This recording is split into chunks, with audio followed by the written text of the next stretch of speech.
a screen. Her smile, it shines so bright. She's a queen with every scene. In the morning or the night, recipes and good vibes flow. Every video a gem. Her confidence, it grows and grows.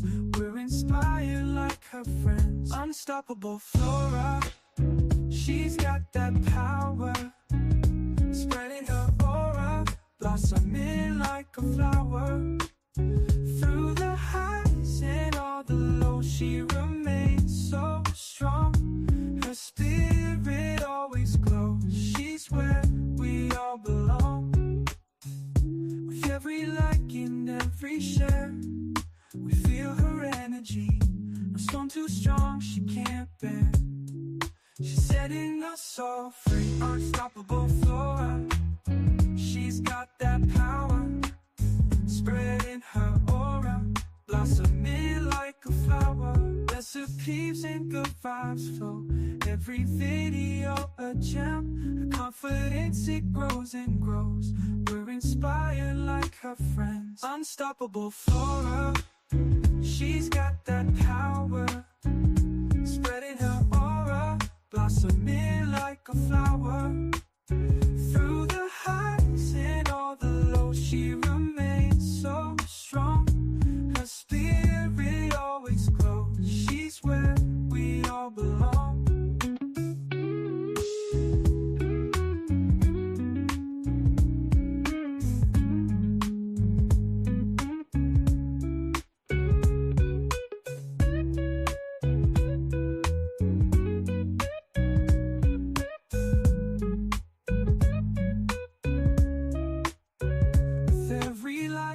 Every share, we feel her energy. No storm too strong, she can't bear. She's setting us all free. Unstoppable Flora, she's got that power. Spreading her aura, blossoming like a flower.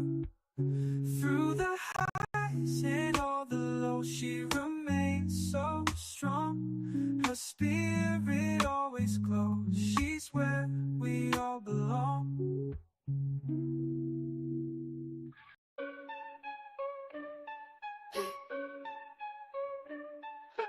Battles got power, Florabella stands tall. Every drip, every drop, watch the haters fall. Channel sharp as thorns, ain't taking no mess. Scroll through her feet, feel that queen's finesse. Vines tangle tight, but Flora breaks free. Roots so deep, can't mess with her tree. From the mud she rises, roses from the dirt. Every comment section she lays down hurt. Flora's anthem, blooming under pressure.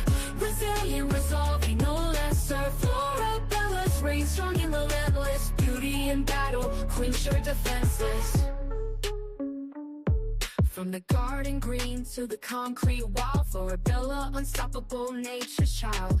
Leaves whisper secrets, she's the loudest shout. From the channel buzzing, she never backs out. Seed of strength, through seasons she grows. In the face of doubt, her spirit glows. Cameras ain't a limit, she branches out.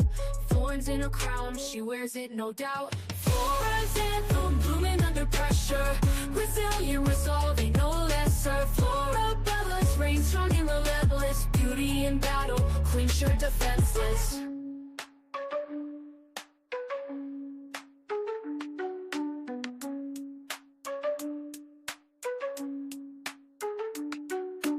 Flora's anthem, blooming under pressure. Resilient, resolving, no lesser. Florabella's reign strong and relentless. Beauty in battle, queen sure defenseless.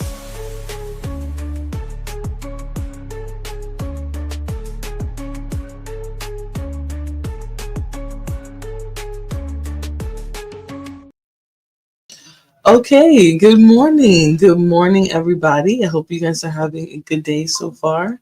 If you're catching the show live, make sure you guys hit the like button, engage with me in the chat, right? Let me know what you guys are thinking about the content as we watch. Okay, now I had to play around with the title a little bit because you guys know how the YouTubes, how the YouTubes be playing. Okay, if you put too much terminology, you will be in trouble. You'll get a little Thou from YouTube.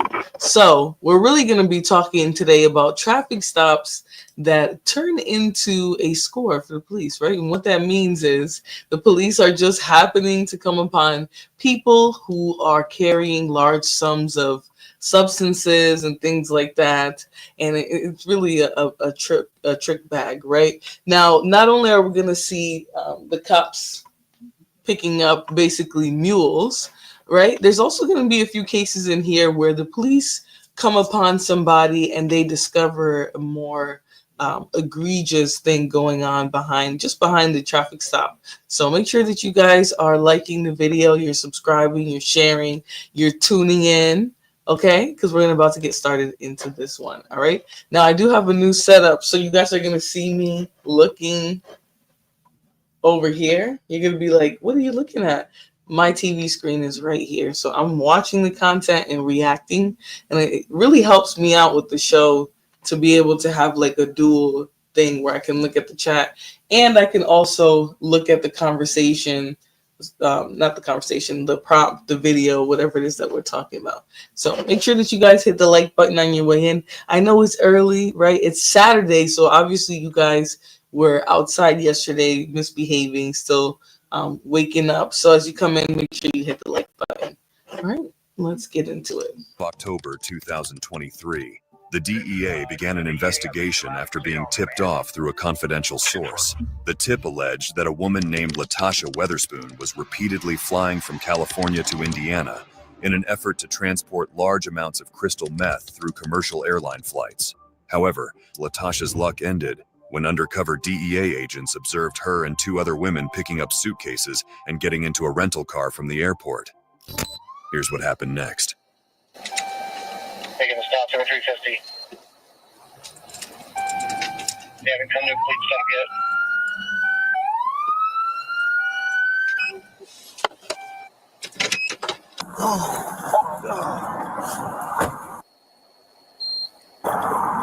Morning, ma'am. How you doing? Hi, honey. Not too bad. You got your license and registration with you? Well, registration's a rental car. It's okay. Just anything with a van or whatever. I don't know Are where you in a hurry this morning? Are you heading somewhere? Yeah, we're going to a funeral. Oh, to a funeral. Yeah. Whose Y'all know funeral? where we're at. PTSD Springs. Okay. That might work. Yeah. Yeah, that's fine. It's all right. Back at, I believe it's Bridgeport. When you come onto Washington Street, you roll through the stop sign, then come to a complete stop. I'll try to get you.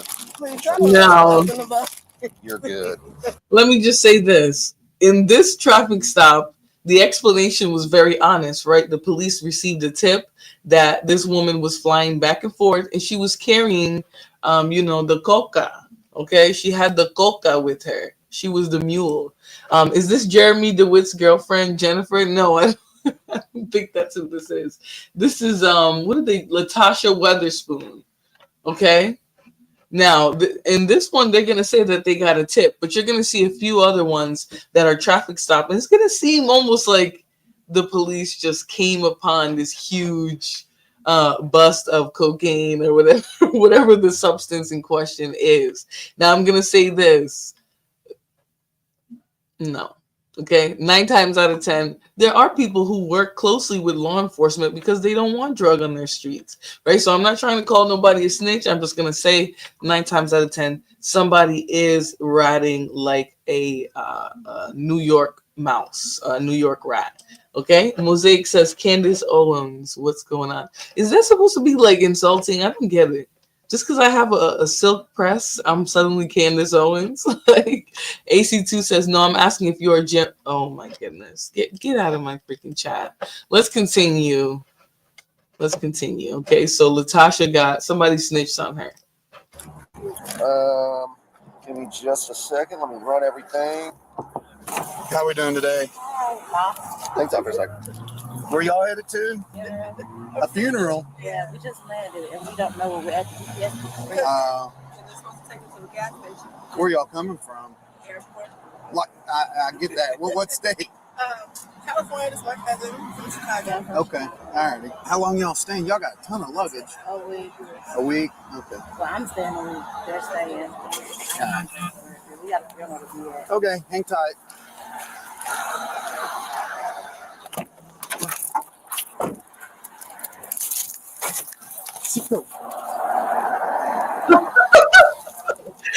Now, hold on.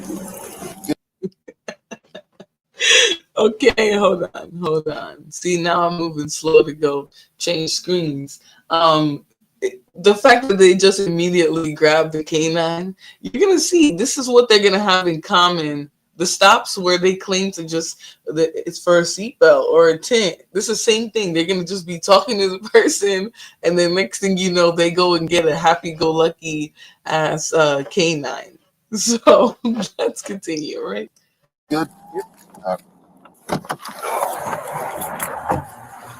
Man, is this window rolled down? I don't know. You got one back here too. Go ahead, step out of the car for me. What am I step out the car for, sir? Dog indicated. Go ahead, step out of the car for me. Okay, what? Step out of the car for me. Okay. Step out of the car. Just keep your hands where I can see them. You can leave everything in the car. Turn around, face that way. Put your hands on your back. I'll explain everything here in just a second. You're not under arrest at this time. Okay. Go ahead and step out of the vehicle for me. What's going on? Go ahead and put your phones in there for me. Can I record whatever? I don't know what's going on. So, all right, I got a narcotic dog, and he. Wait a alerted me that minute. there's presence. Wait a minute. Just put your phones down. And I'm like, can I record whatever? Why does she got two phones? Okay. And of course they're gonna make you put them phones down. You're not about to text your bosses and let them know that you that you done got hemmed up, you got pulled over. Damn, American police is horrendous. Now, otherwise, I would definitely agree with you, right? Sometimes the excessive force is too much, etc., etc. But in this case, somebody ratted on this lady, okay? Somebody obviously let them know what she's up to, you know, the way that she's doing it, and that's just what's happening here, okay? She got busted. So let's continue. Yeah, you can record whatever you want. You can put it on record, but I ask you I just don't know leave it what's there. going on. You ain't got no weapons on you, nothing like that? Okay. Okay. All right, just turn around for me real quick. You're not under arrest. You're not under arrest. You're just being detained, okay? Oh, why am I being detained? Because my dog alerted on the vehicle that there's a presence of narcotics. Yeah, you did.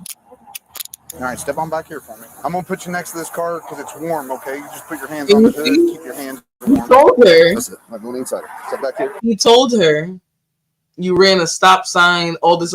No, he had a tip from the beginning. All right, somebody was helping law enforcement because a lot of people, you know, they don't want drugs running the community. They might not tell you, but they will help the police in a heartbeat. Okay, don't drop the soap, bussy boy. Trucking and driving. That's a lady. What's wrong with you? I know she got a bonnet on, but that is a lady. Okay. So, yeah, somebody snitched on her, and she's here now. Yep. Just put it right there. Let a little bit of heat come out of there because it is cold out. I'm going to have you step out, okay? You ain't got no guns, nothing like that? No, sir. Okay, go ahead and step out for me. Cuffs? Yeah, I'd use my second. You got your second? No, I don't. Why am I being handcuffed? You're just being detained. You're not under arrest, okay? Why am I being My dog alerted on the vehicle that there's a presence of narcotics. So Let we're going go. to search the vehicle. If there's nothing in there, then y'all are free to go. Presence of coca. Okay. Now, this is where the tips come in, right?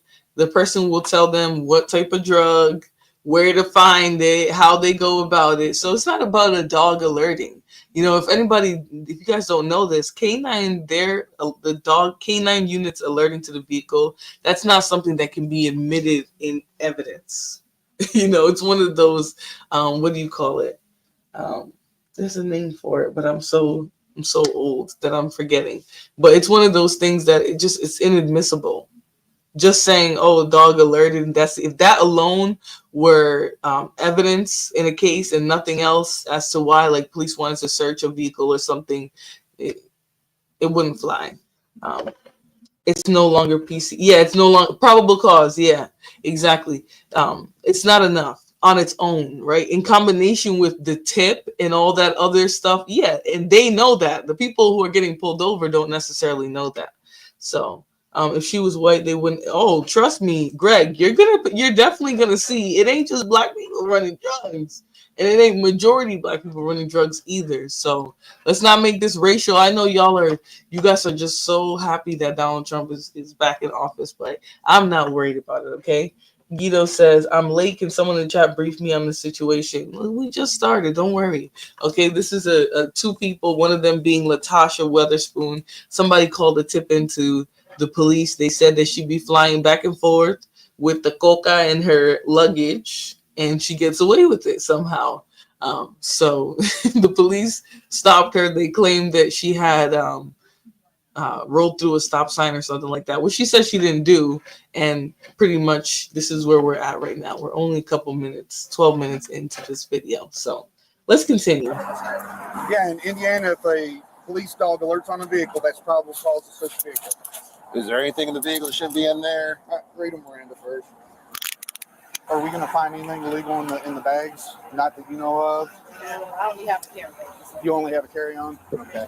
Yeah, somebody So my as they generally do, right? There's generally an informant and somebody working with the police or whatever. It just is what it is. So all right, let's continue. dog, he is trained on 6 odors of narcotics: cocaine, crack, heroin, ecstasy, meth, and marijuana. With this being a rental car, fairly new, I'm assuming there's no odor in the vehicle other than what you all brought into it. I don't know. You don't know? Can I talk to you, landlord? Where you guys coming from? They're coming from LA. One is from LA. I think she's from Ohio. We just going to Kentucky for them. How do you know them? That's my cousin, and that's the person that died. That's his girlfriend. That's what? Girlfriend, the person that died. Okay. You in relation to the girl up there? That's the girlfriend. Oh, yeah. Are you related to that person up there? That's my cousin. Okay. When's the funeral? I just noticed something very okay. We got 96 people in here and we only got 2 likes. Can you guys hit the like button for me? It's Saturday morning. Okay, I'm fresh faced, bright-eyed and bushy-tailed. Hit the like button for me, okay? All right.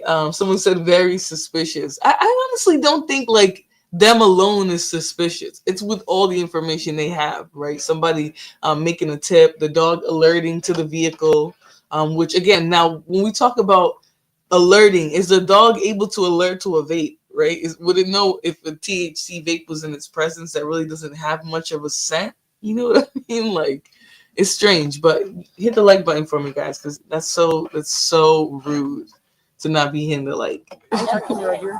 How do you know the other two? We're family. We're like really close friends. Okay. Mm-hmm. Who was it that passed away? Our cousin. We call him our cousin. Oh, okay. How do you know her up there? Cousin. When's the funeral? In 2 days. In 2 days? Mm-hmm. Okay. All right. So you got time. So we're not delaying you too long. I just don't want you guys to be late or anything. Weed, I smell it. I can smell it now. Here, grab that corner and pull. No. Oh, something just dropped. Tampon.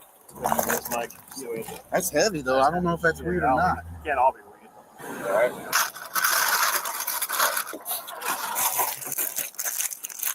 That's crystal. Yep. Yeah. Oh boy, that's a bunch of crystal. So we're good on this bag. I got everything there.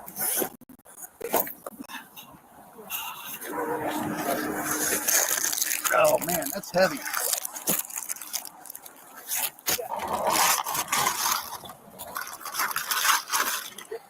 Got it. Now, my question is, that one came out of that. Let me get a picture. Okay. Came out of there. Let me just say this. Struggling to get to the other side. Let me just say this. How did they get on and off of an airplane with this much drugs and nobody notices? They got to go check out who it is that this couple or these people know from the airport. Okay? Because there's no way you should be going through TSA with this much coke or fentanyl or pills, whatever it is, and nobody, the machines don't catch it, the agents don't catch it. You can just roll on through. Like, there's clearly a plug in the airport too. That's all I'm gonna say. And that just goes to show that these operations are usually a lot bigger than we think. You know, the fact that they have somebody internally working in the TSA, working for the TSA, whatever, and they're flying through airports with this much coke. That's not something light. Okay, now they're showing it being in between her objects, but I'm pretty sure those machines are supposed to, what do you call it? They're supposed to x-ray through everything, so they would see big concentrations of pills or whatever that is. It shouldn't just be, you know what I mean? Like this doesn't seem right that she was flying this long with drugs and getting by without somebody's help from the transportation or TSA, whatever that stands for.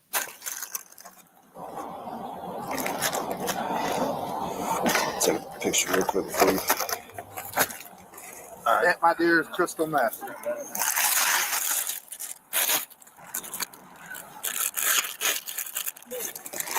Oh, man. All right. So here's the deal. Okay. I don't know if you see, but they're getting bundles of narcotics out of bags. Okay.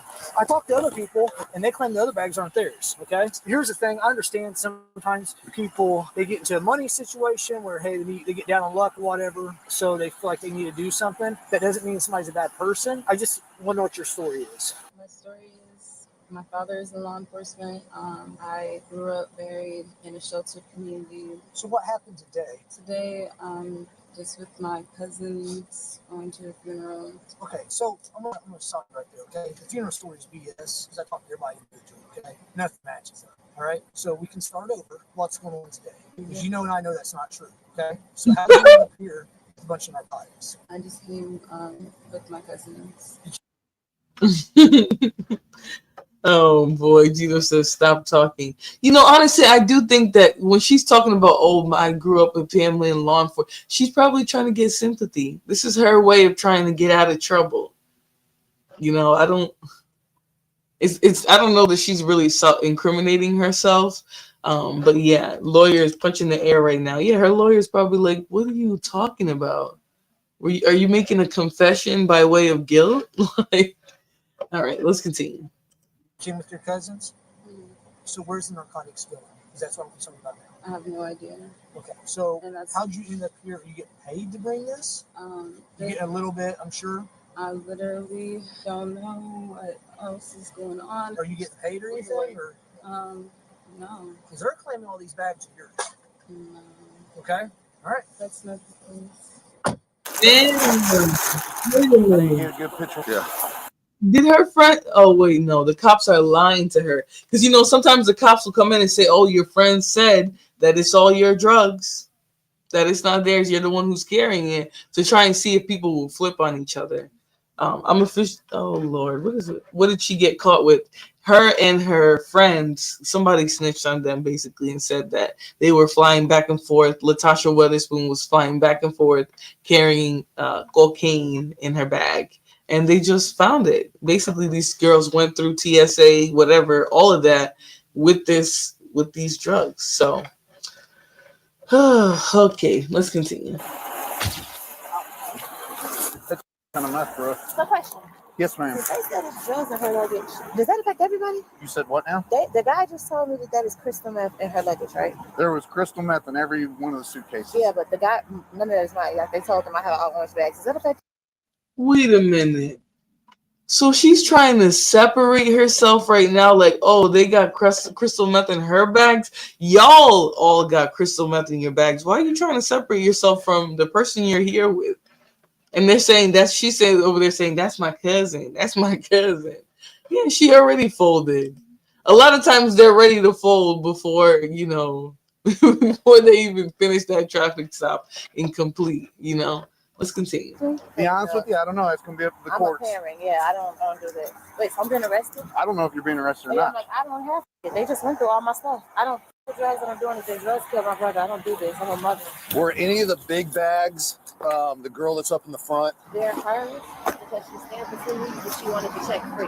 What's her name? Aunt Christine Enriquez. And like 2 or 3 of the big bags are hers. Christine Enriquez.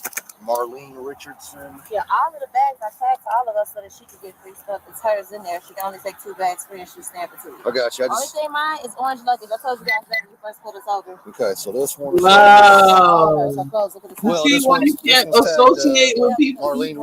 You know, the funny thing is she probably knew exactly what it was and was like, oh, I'm going to do it, but I'm not putting ish in my bag. And then she folded from the beginning of the stop. She said, "Only bag is the orange. Only bag mine is the orange one."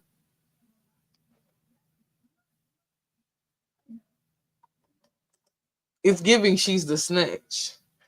It's giving she's the snitch. Somebody said she's gonna walk out the police station with Burger King. She just might. She just might. Richardson. Unless she's check extra stuff. Latasha. She's staying 2 bags of peas, so we let her check. But only thing that's mine is that and my Fashion Nova outfits and orange stuff. Okay. I don't have anything with me. I don't do whatever that is they do. I don't know. What name's that one? Latasha. Okay. What's that? Can I call my mom? No, everybody's saying this crap's not theirs.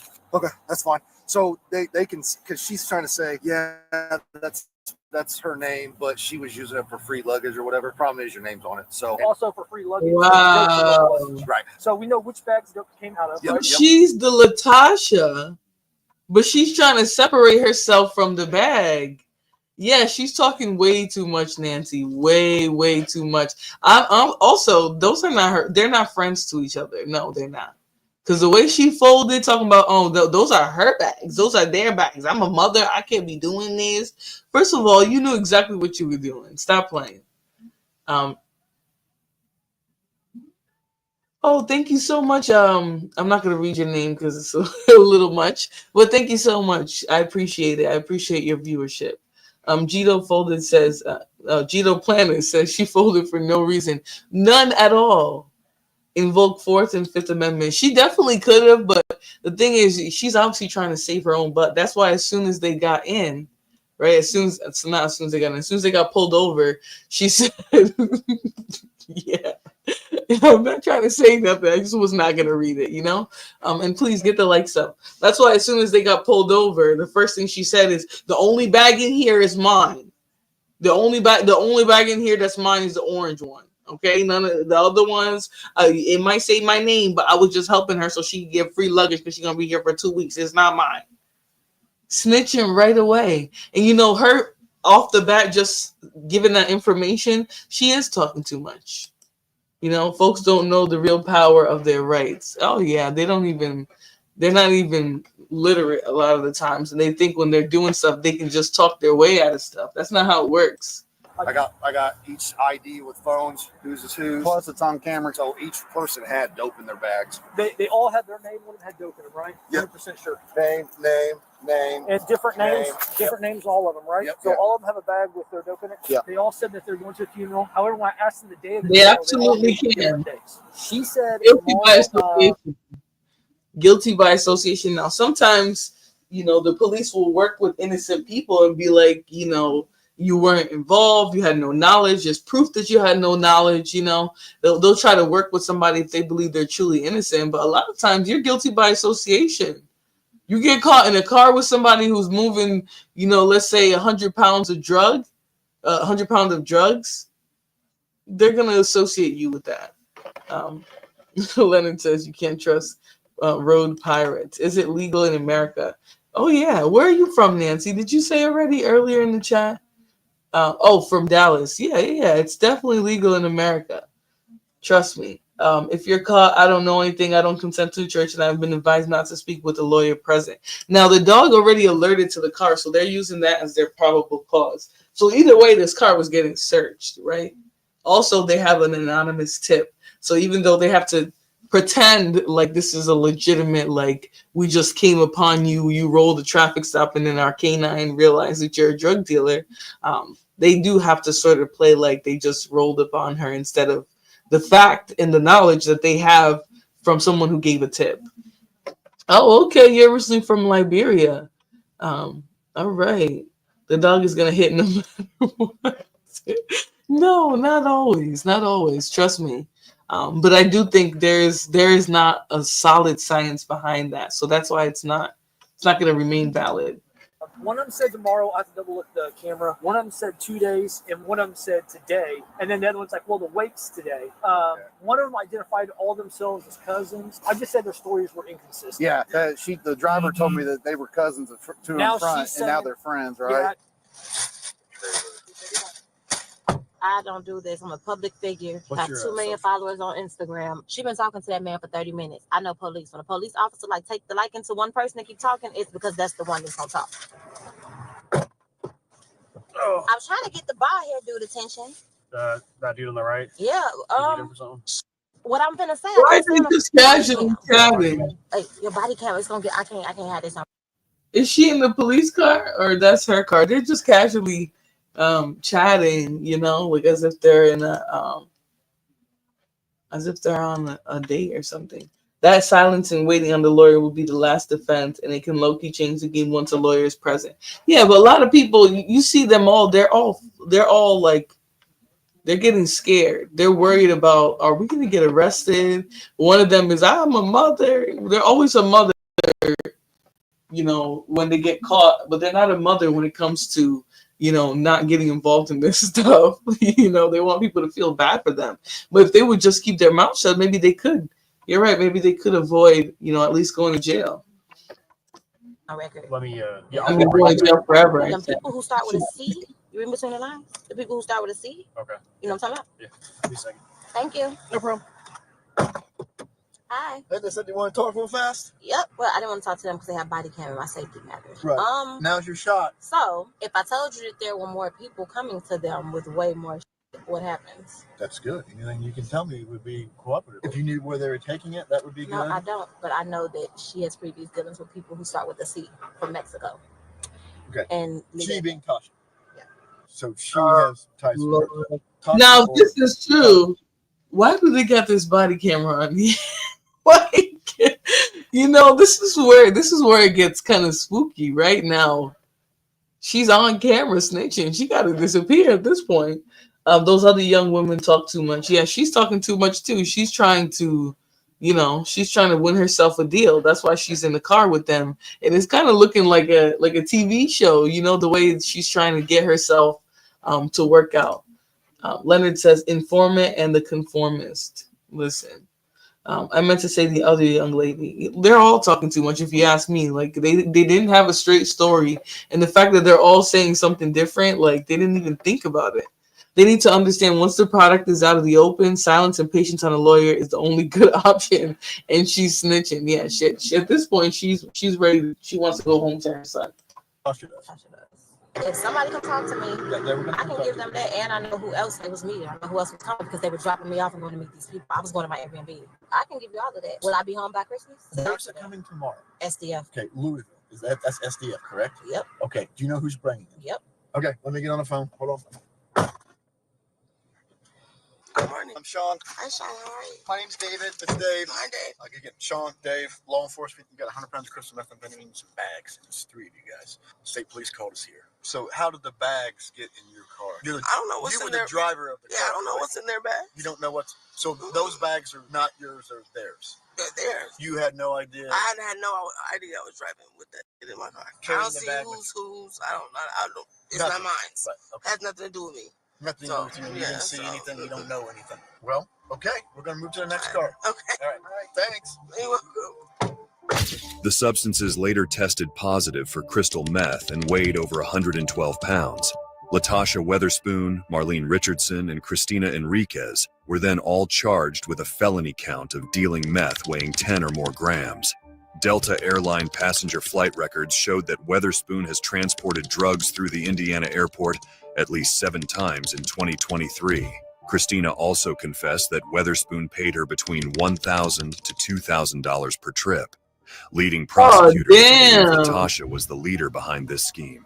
Latasha and her crew face up to life in prison if they're convicted. Wow. All that snitching, and for what? Thank you so much for having this live stream today. You're welcome. Thank you so much for tuning in.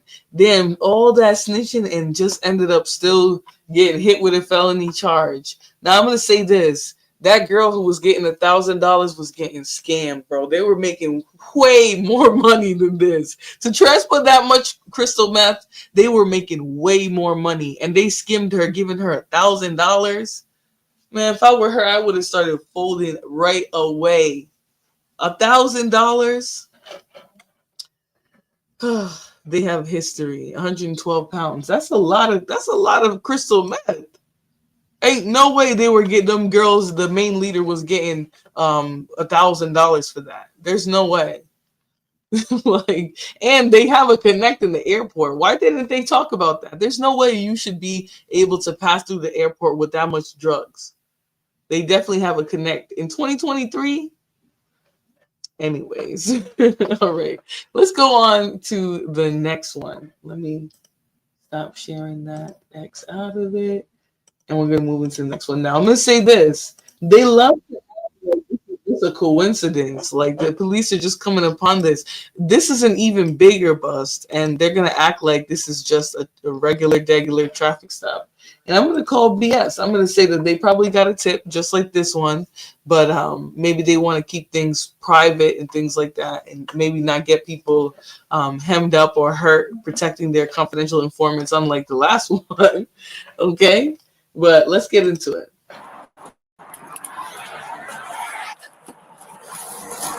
Girl, come on. Load them up, buddy. It's fucking kilos, bro. Yes, duffel bags. Holy my God. Woo! Dude, yes. That's a big one.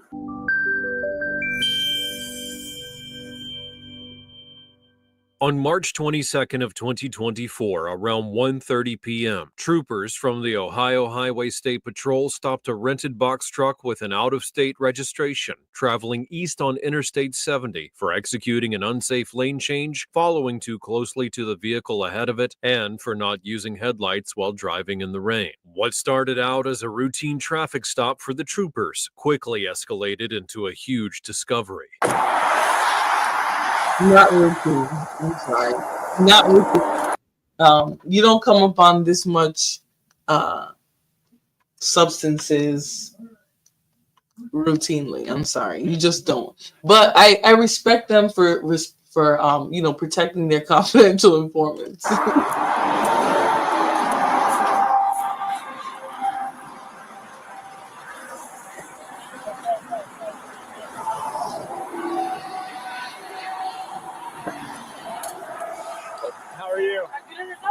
Not too bad. I'm gonna pick up this penny that fell out of your door. Okay. Is this your truck? No, it's a rental. A rental? Did you rent it? Yes. Okay. Do you have the rental agreement and your license? Yes. That was also down there. I didn't want that to blow out. No problem. Can you do me a favor? Can you turn your headlights on? Yes. Also, be careful with how close you're getting to some of those other cars. Okay. You got in behind that semi. You weren't speeding or anything, so just go around them or back off of them. I don't want you to crash or anything. Okay.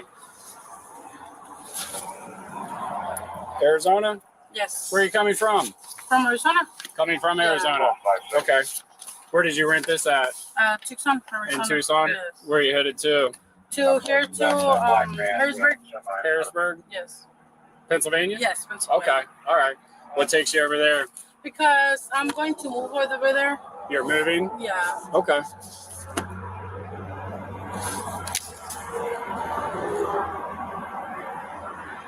Are you doing this for a company?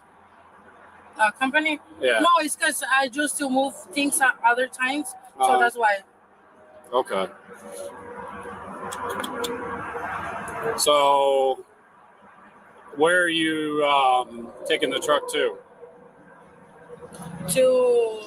It's going to come back. To Arizona? Yes. Okay. All right. So you rented this, and you're moving your stuff to Harrisburg? Yeah, just a little stuff, and then I'm gonna take another ones. And okay.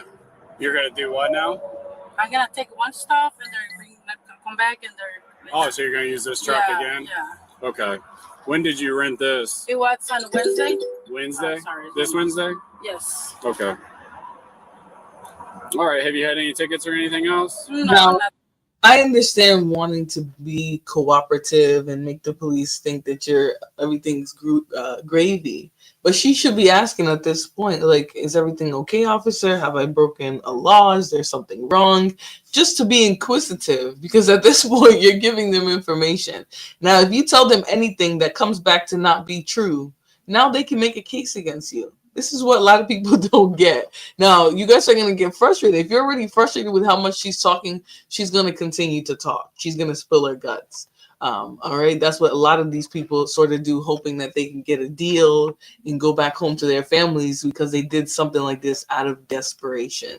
Okay. So let's watch this one. All right. Let's continue. Okay. So do you work for a moving company? No, I used to work. Okay. Yeah, but I don't work. You don't do that anymore because it looks like you rented it under this. Andrea. Yeah, that's what's my company. Okay. Like I said, So this isn't your company. No. What's in here right now? It's just some sofas and my luggage. Just that. Sofas and luggage. Okay. And it belongs to you? Yes. Okay. Yes. I hear this a lot. Okay. Yeah. And if you're doing it for pay, that's fine. No, it belongs to me. It belongs to me. All right. And then you're gonna. So why are you gonna drive the truck all the way back? Because, like I say, I'm coming to move over here, and then I'll go back and then bring another stuff. Okay. All right. Bear with me. Let me do some checking on some things, but that's why I have you stopped. Okay. Yeah. Be careful. Have you had any breaks or anything? When did you leave Tucson? I just leave on Wednesday. Wednesday. So you've been driving hard then. Yeah. If you're here already. Where you been sleeping at? At the hotel. Oh, you slept at the hotel? Yeah. Okay. How many nights? It's 2 nights. You spent 2 nights in a hotel? Yeah. No, one night, like I came on Wednesday. Uh-huh. I slept in the hotel, and then yesterday I slept in the hotel. Okay. All right. Well, bear with me for 1 second. I'm going to check some things out, and I'll be back with you, okay? All right. I'm just going to leave that stuff up there for you, okay? All right. As the troopers spoke with the driver, Andrea Celea, a 27-year-old woman from Tucson, Arizona, they noticed that she was extremely nervous, told an unusual travel story, and spotted potential criminal items. No, I agree. I think that, they were, regardless of search was going to happen. So you're right about that. But she could have not been given all these details that they're not there. If they can prove that at one night you didn't sleep at a hotel, that you just drove straight from 2 miles away with cocaine in your car, like, it doesn't matter. If they can prove that you lied at any point, they can use all of that against you, every last detail. Hey Lana Love, she says, hi Flora, hi everyone, tap the like if you enjoyed the show. Please do that for me, guys. So far sounds okay, right? Moving to Texas from Rhode Island back in January of 2022 was the best thing ever. Nancy, I've been trying to leave Rhode Island forever, but I feel like the convenience of living here makes it hard to take a chance on a new place. So, but congratulations to you for making that move. Yes, tap the like if you enjoy the show. I didn't think you missed much, all right? At this point, the police stopped her. I think they said there was something wrong with her vehicle or something, either wrong with her vehicle or how she was driving. I don't matter if I have anything on me. If I get pulled over, I'm always a nervous wreck. Yeah, it's just something about the police coming upon you like with a flashlight, looking at you like, what is going on? Rhode Island sounds safe. I wouldn't go so far. I wouldn't go that far. I left Rhode Island and I live in Florida now. I love it. I know so many people who did that. Florida's not for me. But it's definitely nicer than Rhode Island.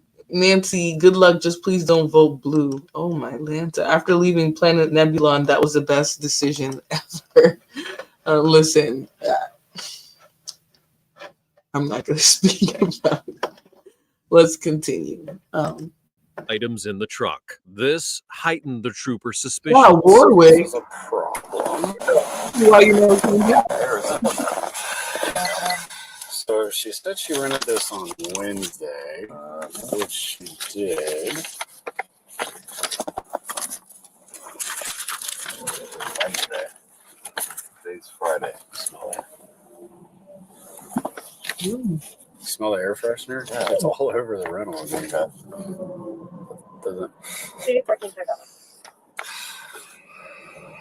Doesn't smell like a car air freshener. It smells like a deodorizer, like a detergent, or like a Febreze or something. So she rented this in Tucson. Pickup date on the 19th. What? Not according to that. But here's the problem. She won't tell me the truth.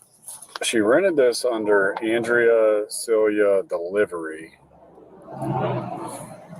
which is a company. She said she had a moving company. She doesn't work there anymore. She's going to Harrisburg, PA, and she's taking it back to Tucson. I'm like, if you're moving your stuff to Harrisburg, why are you driving this back? And she's like, well, I'm going to go back and get more stuff. Well, she's not going to make it back to Tucson and back to Harrisburg and back in the next 4 days. So one of two things is going on here. She's either lying about the moving stuff and this is not her stuff, or she's doing something else that she shouldn't be doing. That's really the only the reason for this. I mean, this is a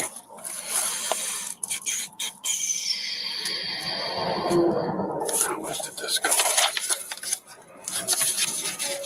$1,100. Oh my God! Rental.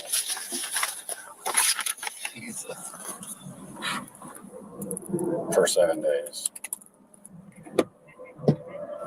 Hi, this is Sergeant Williamson with the Ohio State Highway Patrol. I need on a traffic stop. I need a subject check, please. Say what? That's fine. Coming from Tucson, going to Harrisburg. So, is she nervous? Smell that. It's air freshener. It's like Downy or something. That's what I said. It's like a softener, fabric softener or something. You know me, my wife will shoot me. Huh? I'll go smell like that, my wife will shoot me. Yeah, I'm on the phone with Epic. They're running her. Okay.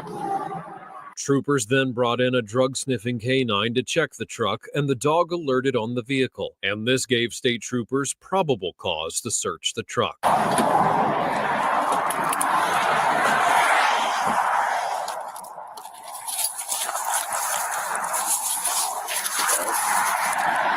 Hey, check up.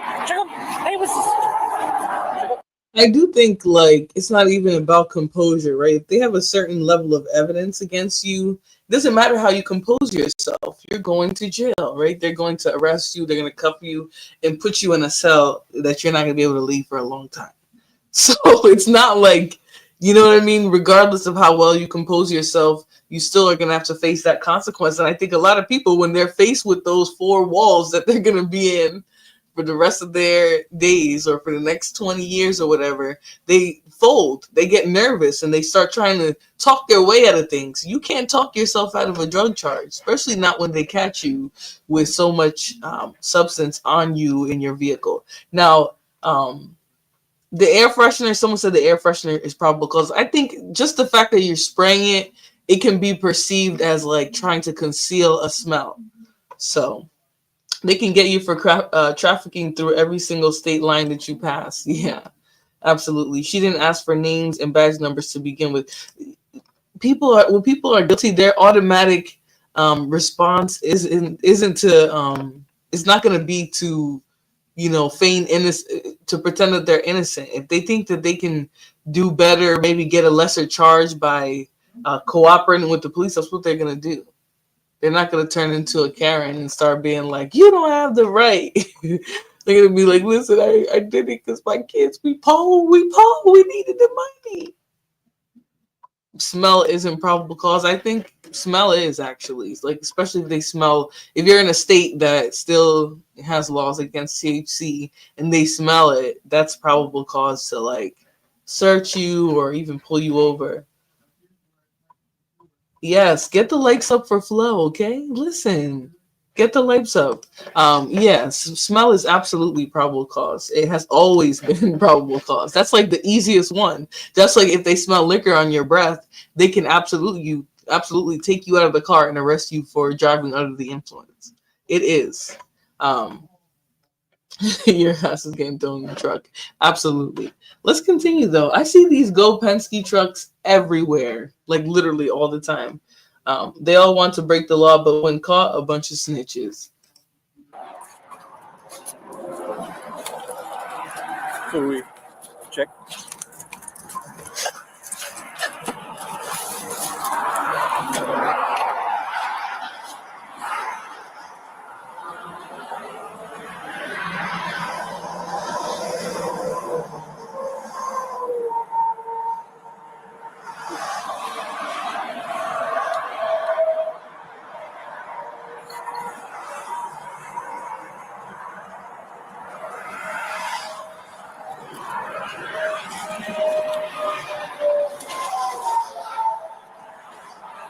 Girl, come on.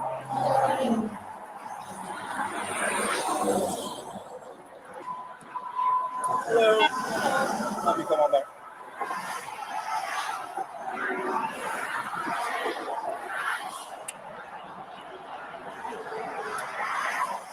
Okay. No weapons on you? No. I'll just have you put your hands on top of your head. I'm just going to pat you down with the back of my hand, okay? Face the car. There you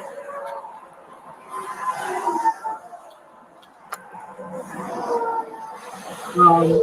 Again, just stop this right here for a second. I always like to take an opportunity to have the conversation. No reply says the smell of cannabis does not constitute probable cause. He cites Bar v. Commonwealth of Pennsylvania. Capacity smell is not enough for probable cause. That's in any state that sells. That's why I said if you live in a state where it's not legal, where even if it's only just medicinal, that's still not legal. If you live in a state like that, then the police absolutely have probable cause to say they smell drugs and search your vehicle. Okay? And search your vehicle and arrest you, all of that. If you live in a state like Massachusetts, where marijuana consumption is legal for recreational purposes, then absolutely they cannot just come and say, oh, we smell weed, that's why I pulled you over. You smell weed, that's why I'm searching your vehicle. They don't have a right to do that. Although the amount that you can have on you is limited. You can't be running around with 6 ounces or 8 ounces of weed. I believe it's 3. So it really all depends on your state, and you should focus on your state. Have you ever done a video on First Amendment auditor? No, I haven't. I've actually been looking at more like law enforcement topics to go into. So I'll write that one down. I like to take everyone's suggestions. First. And I'm guessing that's a channel. She should have had an open container of some ethnic food. Oh, you mean like so that she can say the smell, the reason why the air freshener smell is because he didn't want to be driving the car with the smell of food? Okay, I see you, criminal. They can still pull you over if they think you're driving under the influence. Yeah, I mean, I think they're still working. They're still working on how to diagnose that, because they can't just smell weed and say they think you're high, because you can easily have the smell of weed because you've carried weed in your car, or maybe you're carrying it but you haven't smoked it. You know what I mean? So it gets tricky. But there definitely is states where they're pull you over for that OUI, operating under the influence or something like that. But how do they decide that, right? With alcohol, they do the sobriety test and they give you a breathalyzer. They can even test your blood and get a blood alcohol level later. Get the level right away, but get the results later. All of that can prove that you were drunk. How do you do that with weed? Weed stays in your system for months. So I just think it's not very clear on how you can say somebody is under the influence of marijuana. Everyone's affected differently. So, but let's have a seat there, okay?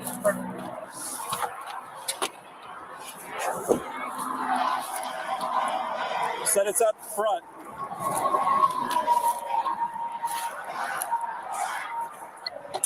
It's not my stop. I don't care.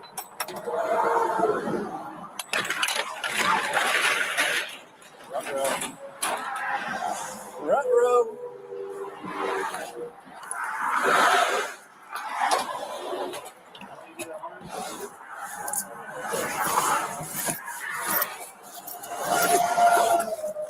Load 'em up, buddy. It's fucking kilos, bro. Yes, duffel bags.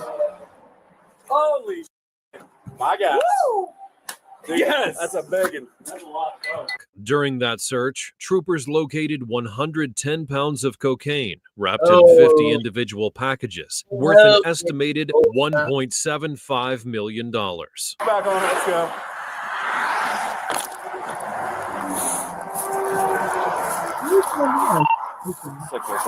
Sorry, y'all.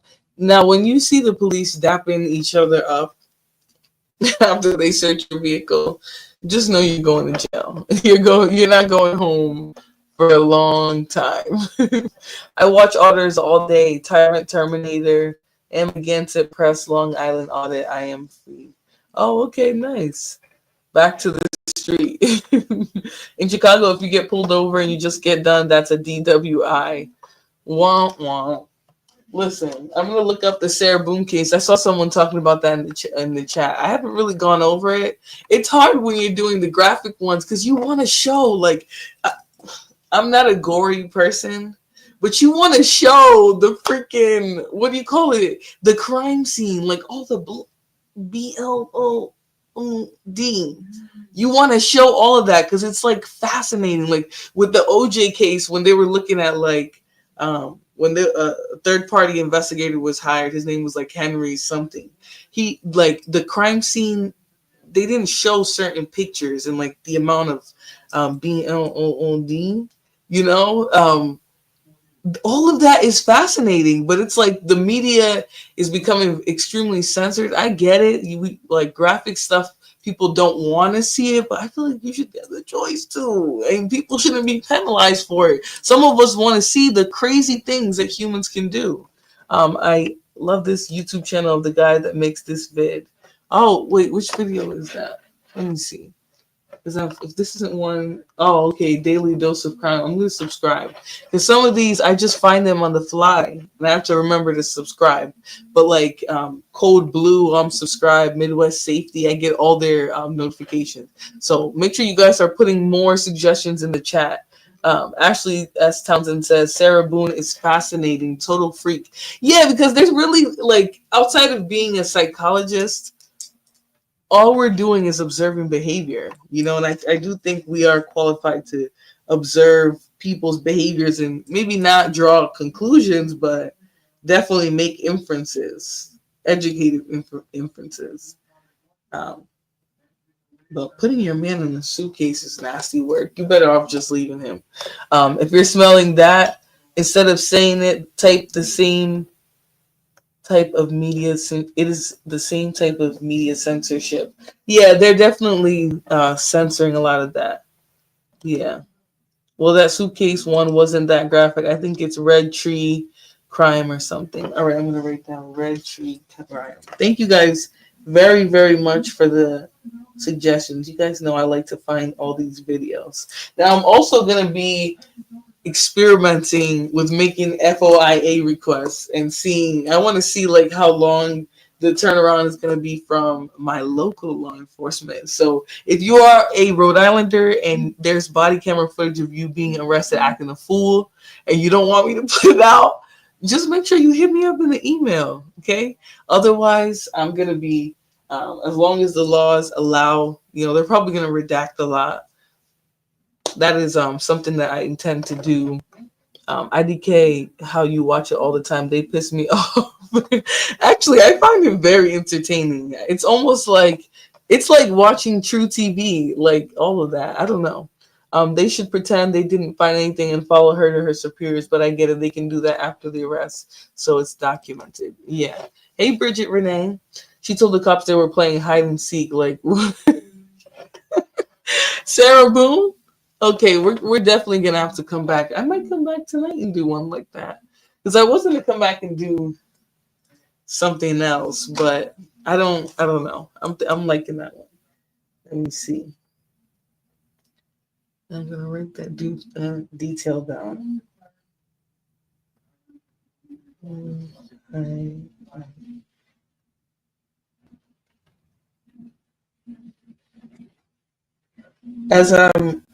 As I'm recalling, did she get sentenced already?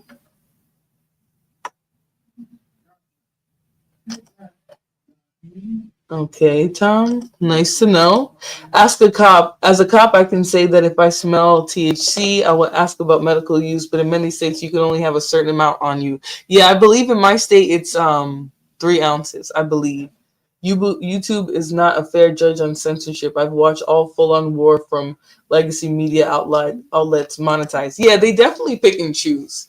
And the bigger brands, they get to get away with stuff. But, you know, the little guys like myself, where I actually just have not a fascination, but I enjoy learning about, talking about, and watching crime. Like the graphic pictures and stuff, that's part of the experience. Like we don't want to see the gore, but it's part of it, you know, seeing a person be able to hurt somebody like that, it's crazy. It shows you another side of human of the human mind, of human nature. You know, we think we're all innocent, and then you see what people can do to each other, and it's part of the experience. You know, but they're not letting us show stuff like that. Like my video on Toby Alumselli, like being able to see her hands, the OnlyFans girls, like her hands, how they were all beat up, her nails were all chipped, like the floor where it was gory, you know, but that was part of what she did. She did that to a man she was supposed to love, you know. Yes, it is 3 ounces in my state. Go Chicago. Legally, we can have that. So that's what I'm saying. You got to know what your state laws and ordinances are, so that you don't get caught slipping. Am I an attorney? No.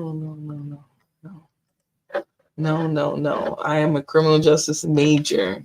I have interests in law and law enforcement, all of that. So, you know, I'm also a student. So now the cop shines his light in my face, prior restraint. It's crazy you can't even say certain words on YouTube. It's sad we don't have freedom of speech. I think like they've made some people hate freedom of speech because of how graphic things have become. Like, but it's really not helping because people they find ways around it, you know? So 28 grams here, that's crazy. What's 28 grams? What does that come out to?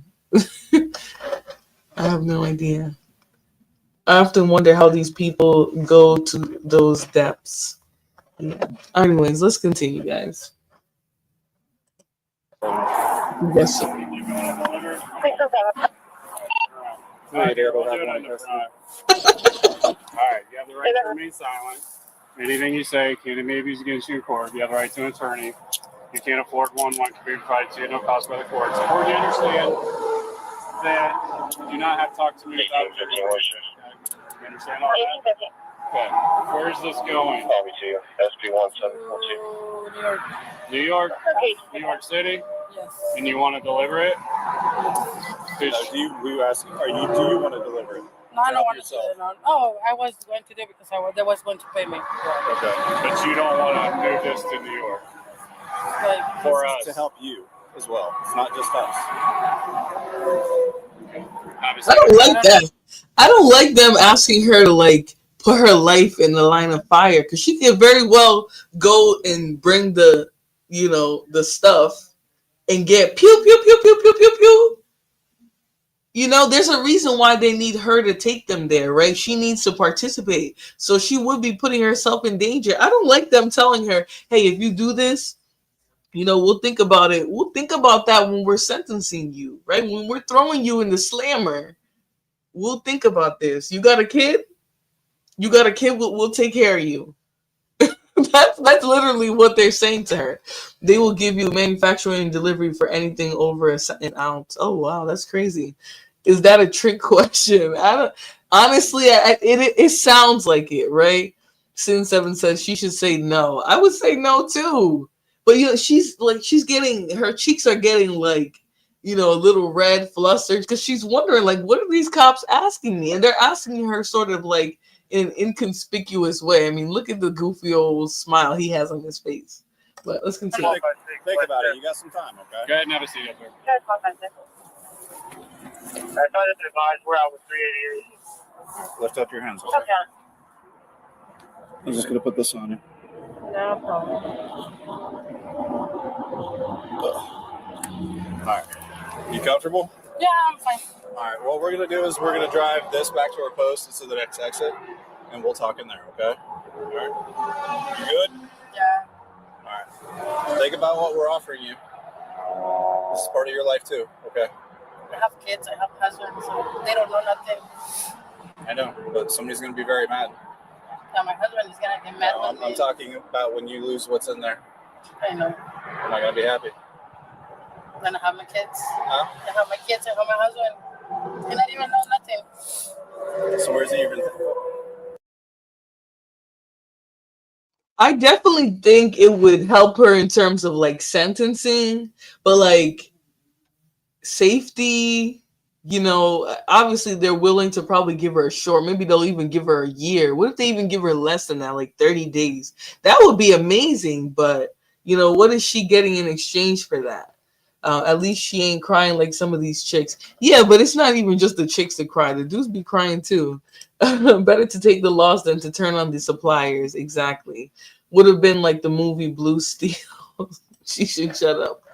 I don't know. Look at her. She's like, I don't know. My husband would be so mad. Well, your husband don't know. You may as well finish the job, right? And get a light sentence and not have to be in jail and not raising your kids. That's how they get you.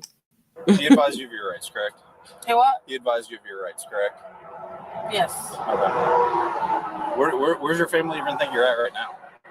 They think I was working. They didn't know nothing. I just say I was going to make a delivery. I to put furniture for another person, and my husband said, "Oh, so you're gonna go? Yeah, it's fine." Okay. That's why I didn't know. So what we're actually offering is for you to deliver that to New York, and we arrest them. It helps you because the presumption right here for you is to go to prison. Okay. We work out here in the middle of nowhere. They don't like that stuff coming through here. Okay? So think about it. Because if you're willing to take it to New York, we'll bring in the DEA, which me and him both work for the DEA as well, besides the fact we're state troopers. And that in turn, that cooperation helps you with sentencing. Okay? So think about that. Any questions of me so far? Okay. Okay. 1 second.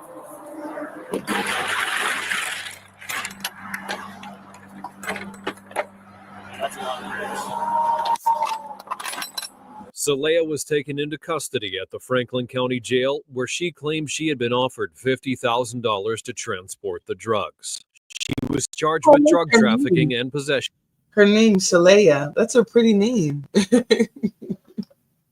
That's such a pretty name.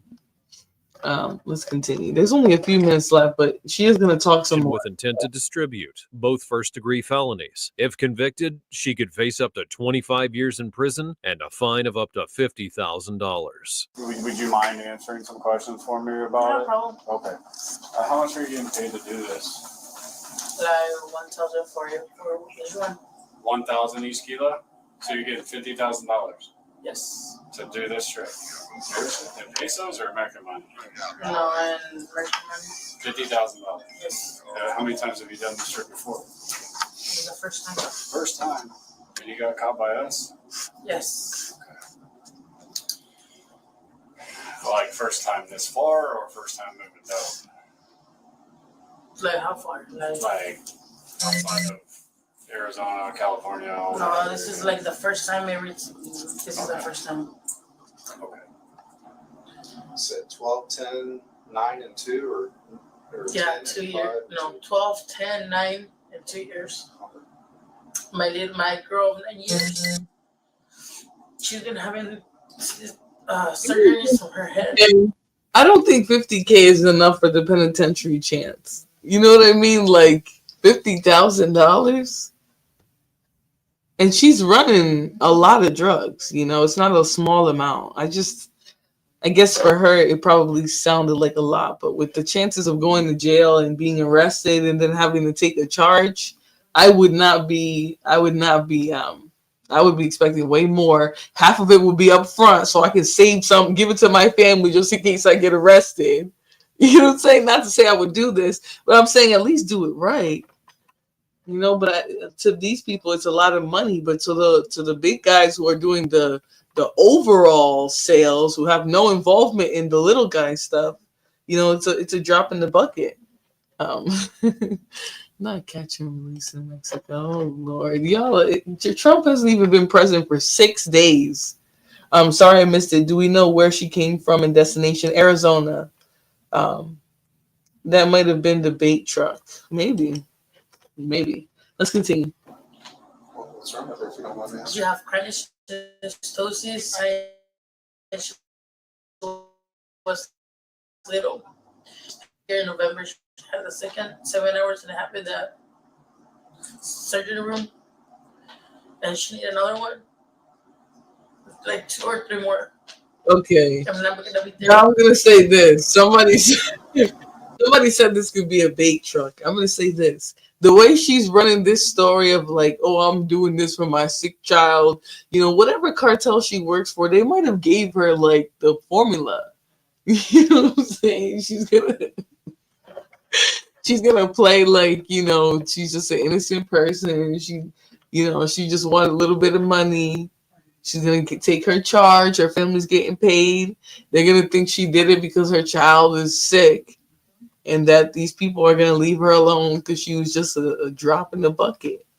But really, this is a scheme. A bigger car is taking off on the opposite highway with 12,000 pounds, not even 100 or 1,000, whatever they found.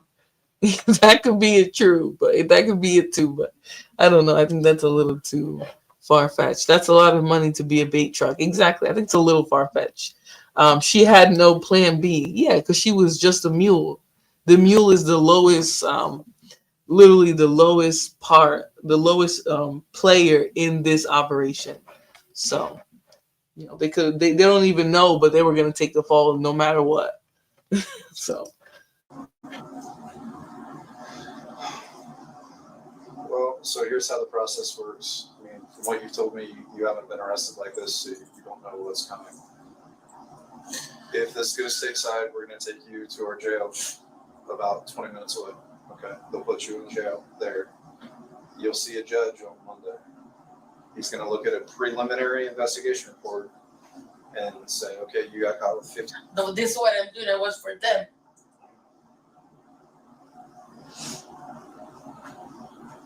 My husband is going to be mad at me. He's going to be super. He had no idea. No. How did a mom that stays at home with 4 kids, who talked you into this? I don't need a name. I'm just saying, how did you seem like such a good person? I mean, I understand people get down on their luck, but still somebody has to come to you and say, hey, if you want to make a lot of money, and then hook you up with a person to get the dope from, and then take it all the way to New York, like, that takes some doing. There's a lot of mistakes that happen along the way.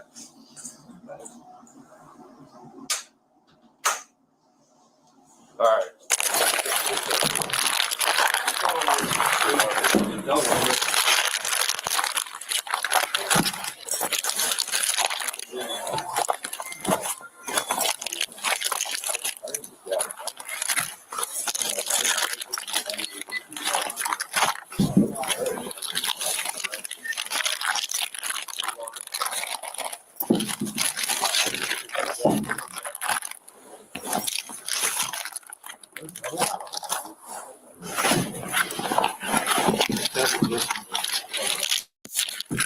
I wonder why they're taped like that. What were they in?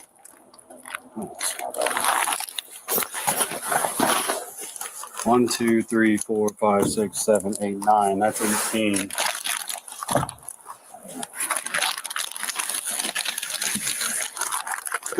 Damn, look at those bricks.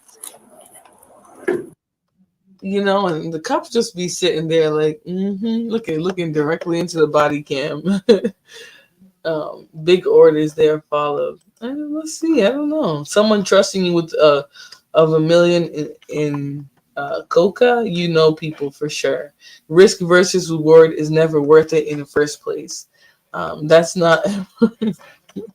Yeah, definitely not. Definitely not. My body cam's on.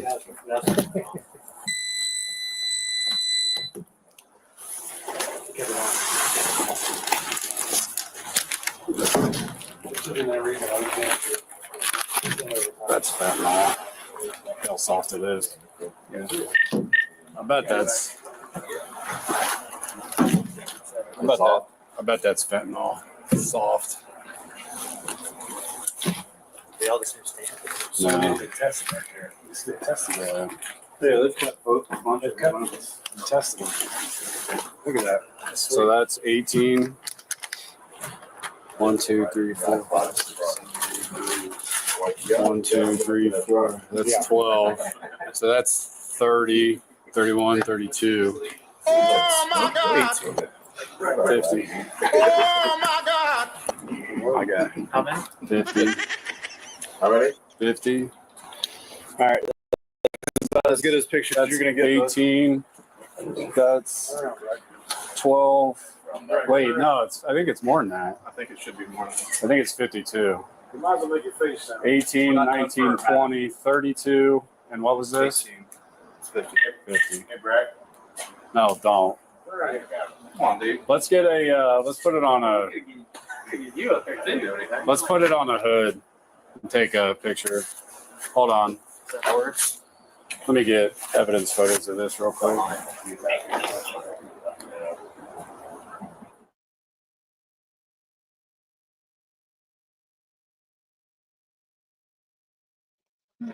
Crazy, crazy, crazy. Okay, sorry. This mouse is like playing with me. It's not reaching across. All right, let's move on to the next video. Okay, now this one here, this guy, I don't know if they're gonna say that this was somebody gave them a tip. I think they don't, but he also has a large amount.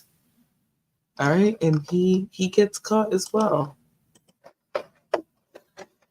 Oh boy. I'm just gonna say this. I don't understand why some drug dealers turn into Karens when the police got them hemmed up, are searching the vehicle, and they find drugs. You know, I don't know why. Just let it ride out. They found the drugs.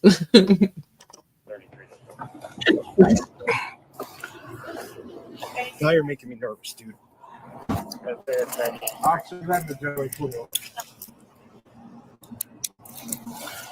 the problem? Dude, all you have to do is get out of the car. You said you got nothing in the car. You got nothing in the car. You got nothing to worry about. This is Michael Juarez, a 35-year-old man suspected of carrying illegal substances inside his car. He was initially pulled over for tinted glass, but the situation took a turn following his suspicious behavior. The question is, will the police find anything in his vehicle?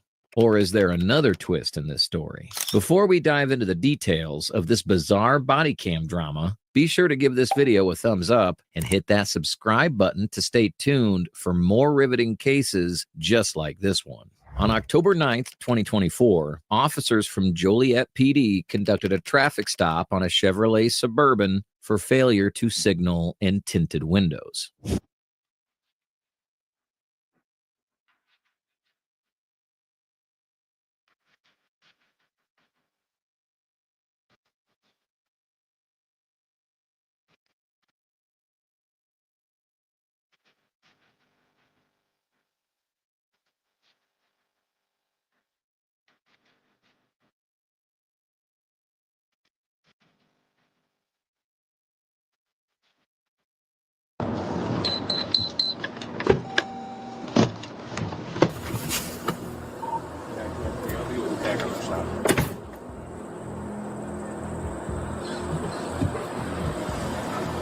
Here's what ensued next after the vehicle was pulled over, as recorded by the police body cam. How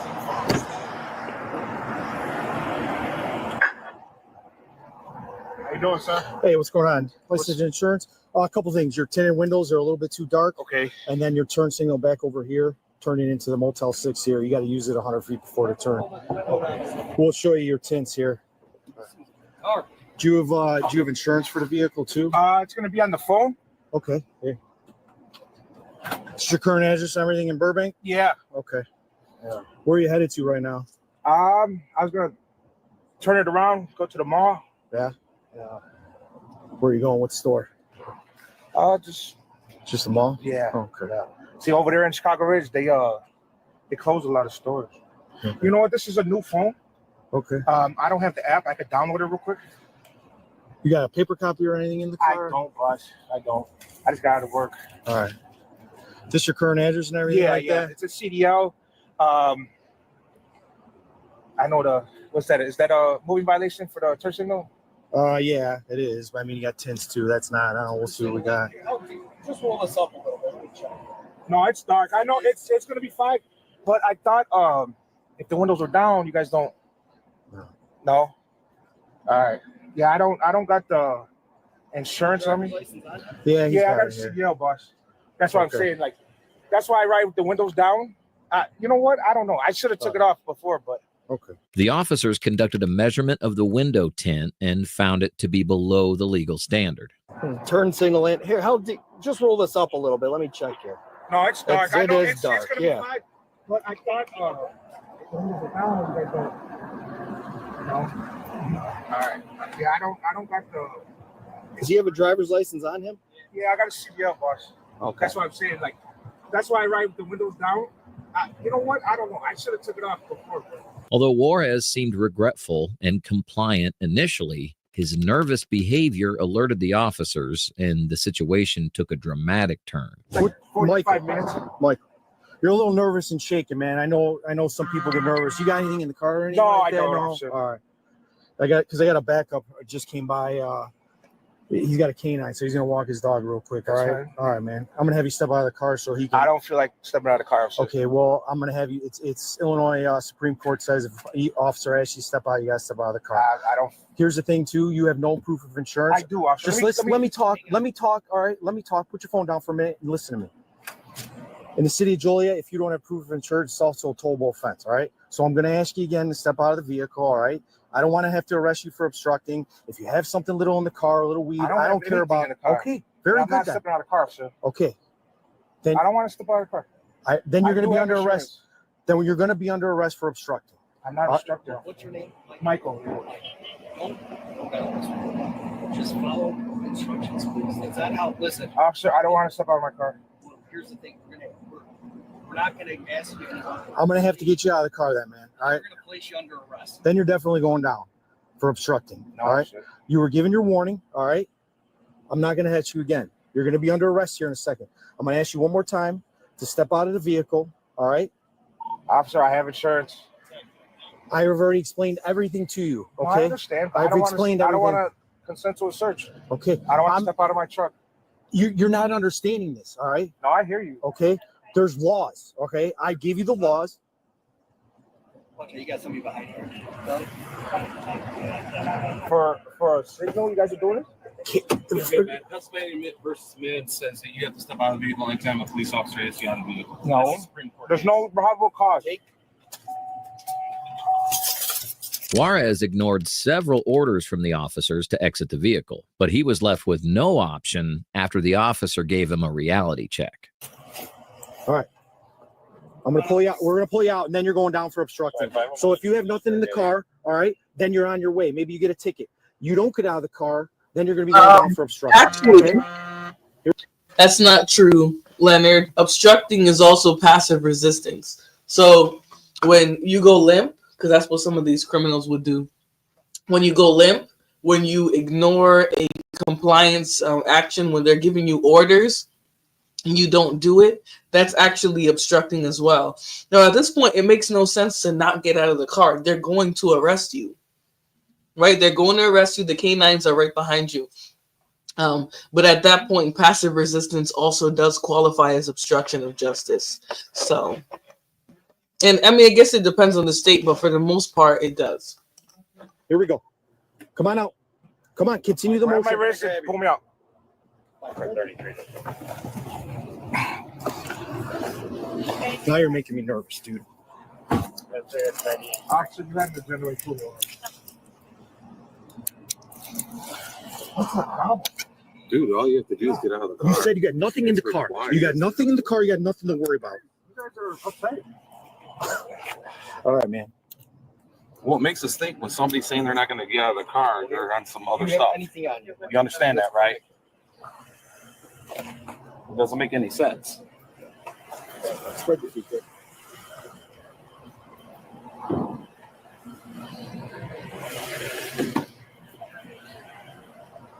What do you got? Suspenders on? Yep.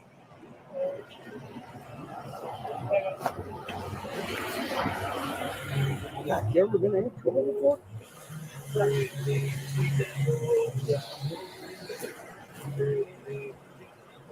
Now, hold on, y'all. Hold on. Why, when you guys state your case law, you got to be making sure that you're using the right thing. Now, the case that you stated, Pennsylvania v. Mims, let me go ahead and bring that up for you so you don't think I'm just talking out of my ass. This is related to,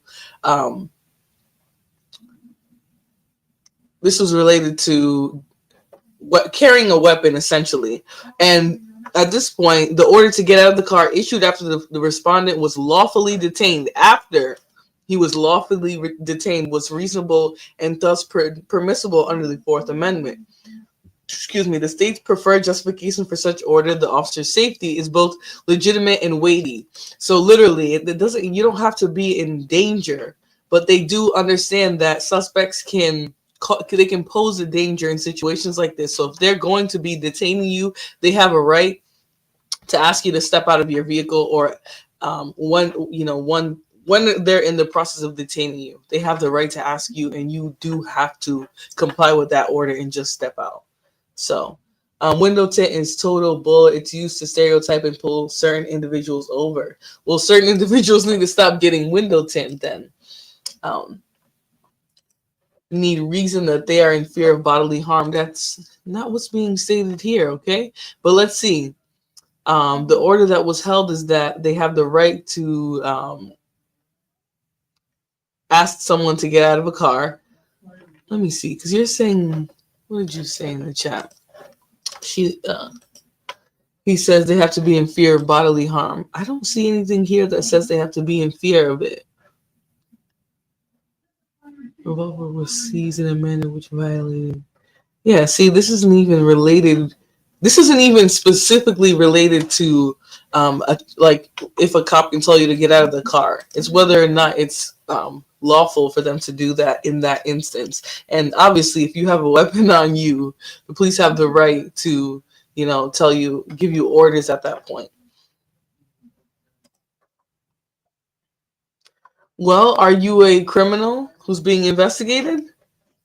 At that point, I think that if they're telling you, hey, we need to investigate this, or we need to arrest you, for example, because you're driving with no insurance and a suspended license, no registration, and you say no, you are obstructing a law officer who's in the middle of duty. So I think, this MIMS one, it throws in a bunch of factors when like the gun is involved and all that. So I don't think that's the proper case law for this conversation, Harry. I think you can probably do a little better.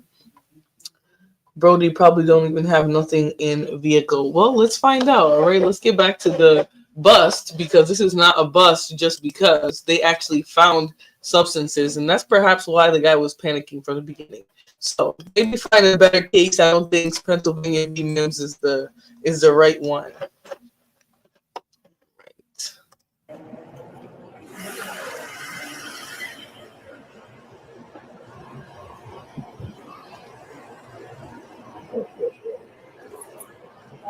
You want to sit him on the curb? Come on over here, Michael. Well, if you're operating without a license and or registration or something suspended, 9 times out of 10, that car is not going to go. It's not going to stay there. They're probably going to have your vehicle towed. So, I mean, if you're not allowing them to do their job, which is to tow your vehicle and secure the scene, arrest you for this and whatever, when you're driving without a license, especially, then it is what it is. Papa John, you can go watch this by yourself, okay? I'm here to review the video, so don't come in here talking about play the video. Go watch the video yourself. All right, they are a good body cam channel. Let me look at the name, because you can go do that. Dark Minds. Now you can get the hell on, right? Because we're here to have a conversation. Thank you. Rude. Y'all don't have no manners. You weren't raised right. Go ahead. I got you. Go ahead. I got you. Still want to.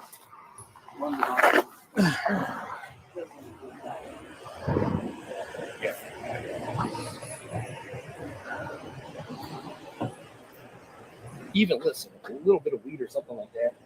No biggie.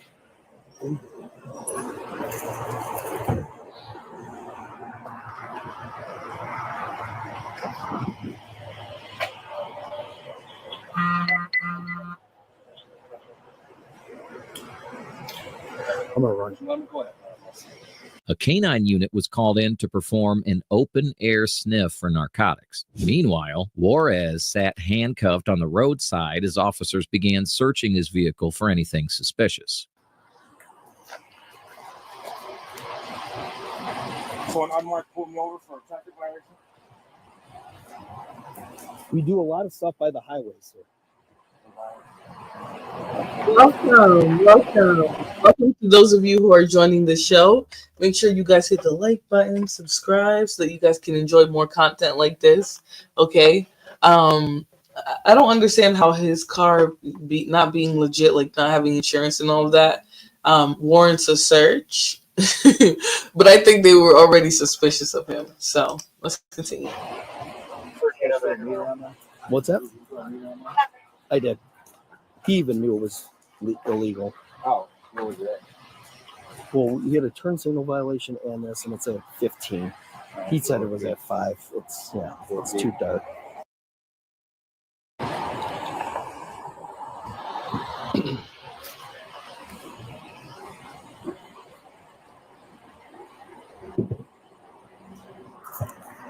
You got a good driver's license and everything? Yeah. You on parole or anything?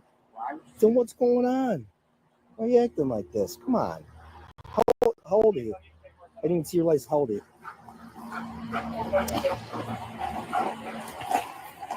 What kind of dog is it? A Dutch Shepherd.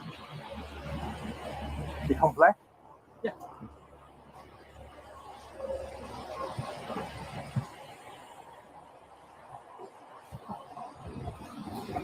I got a card. What you got?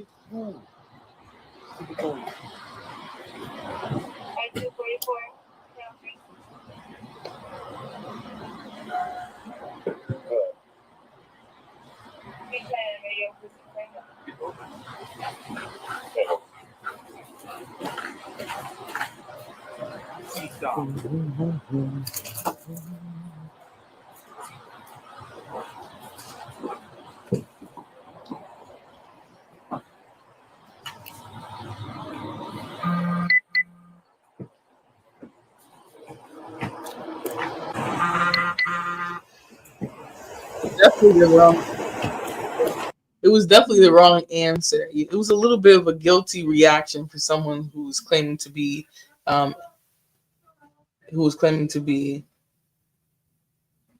sorry, I'm getting distracted. My ADHD be like, claiming to be innocent. Cars gonna come back clean and everything. Why would you not want to get out of the car and just let them continue with their investigation? You don't want them to search, so you don't consent to search, and that's it. Suspicion is not a crime, and the tint and signal are both moving violations, not arrest you, haul you out of your car. Well, now that they've pulled you over, if they realize you don't have insurance or you don't have registration or whatever, then they're going to institute charges for that as well. Especially if the car is not registered, what they'll do is tow the vehicle, and then they have a right to search it because it's a vehicle that they towed. So when it's in the tow yard, they're going to look inside of it. So, anyways, let's continue. It's valid. Is this your current address on here? I'm homeless or not? You're homeless. Yeah. I asked you in the car. You said this was your home, your current address. That's my last address. So if tickets are written, what are we doing? That address out. You definitely got to get a few tickets out.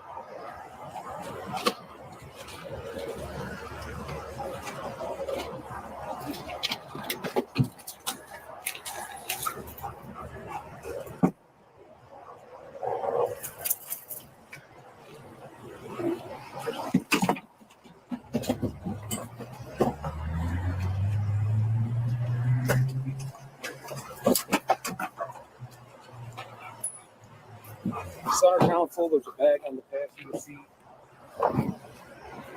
Quick bag. Grab some gloves.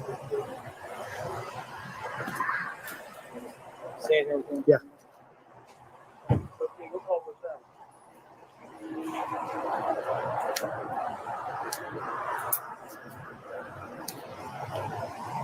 If I'm logging in. Associated with construction worker. All right.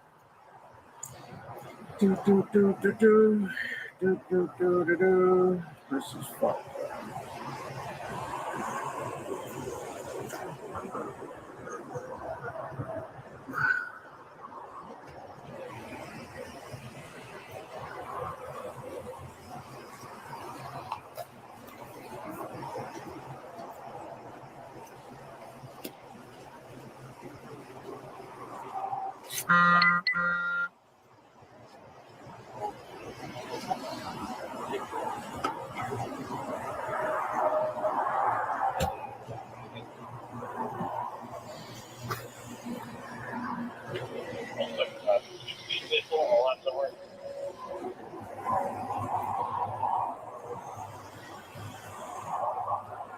Yeah, man. I've been doing this for a while, all right, man. I know my law. Hey, officer, you're an unmarked car. I bet you do know the law. You guys pulled over somewhere? Still 6 o'clock.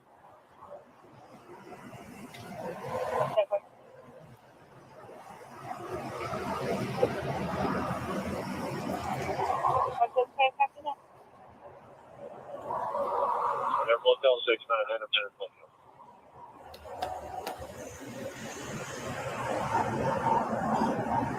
You pulled me over for tints. Turn soon. 100 feet before stop sign. Yeah, 100 feet before you make a turn. He said, hello, hello to everybody. Hello to everybody who's coming in the chat. We had some people jump in the conversation. Miss Jessie Nukes. We have D Wade, D Ward, sorry. A bunch of different folks jumping in here. Thank you for joining the conversation. Now, he's low-key thinking out loud. He's like, you pulled me over because of a tint and a turn signal, and now you got a canine. Now, I'm gonna be honest. I believe that there was somebody who gave them information on this vehicle, because for them to just see him and just assume, hey, he's up to no good. Let's get our canine. And they said that almost immediately. You know, I think they had some information. I get them. They gotta keep their sources on the low. But that's what it's giving. Okay. Still functional. Just bend down a little bit.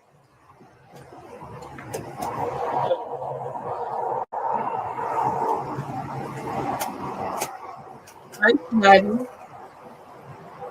Oh, God.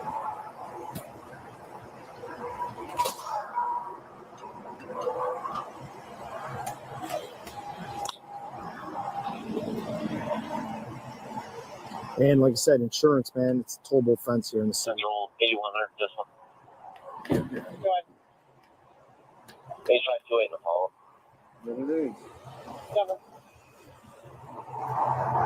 You know, Soon enough, the officer.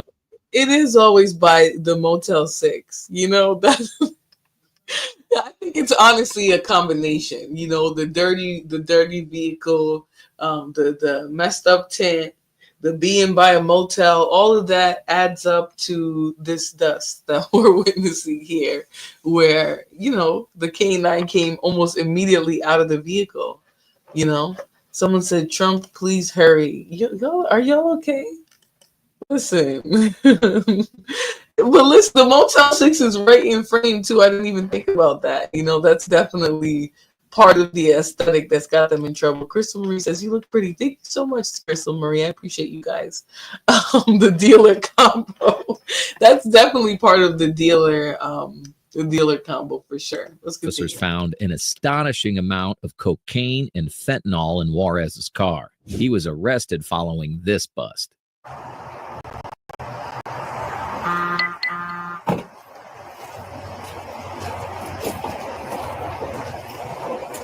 All right, Mike, right? You have the right to remain silent. Anything you say can be used against you in a court of law. You have the right to talk to a lawyer and have him or her present with you and you're being questioned. If you cannot afford to hire a lawyer, one will be appointed to represent you before any questioning if you wish. You can decide at any time to exercise these rights and not answer any questions. Okay?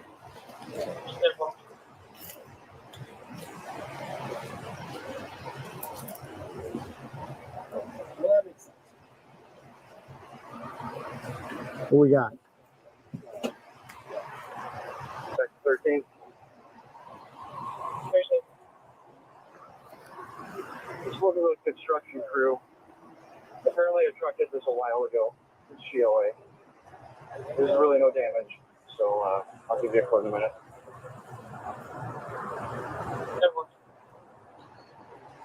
They just wanted to document that it wasn't their people. Is that all that's in here?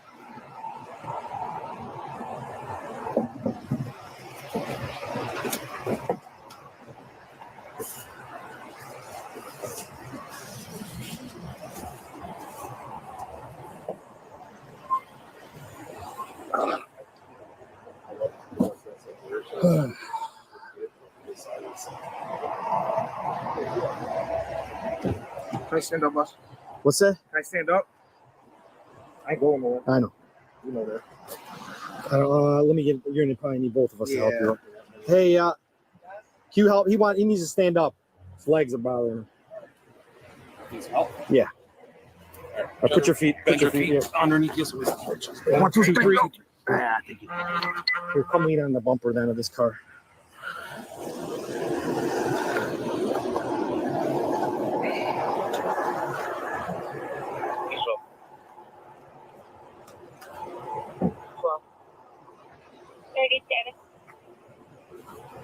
I'm not gonna give you guys a hard time.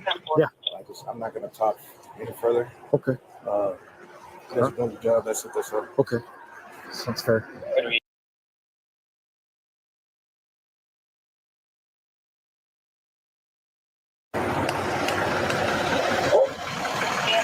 I need a transport.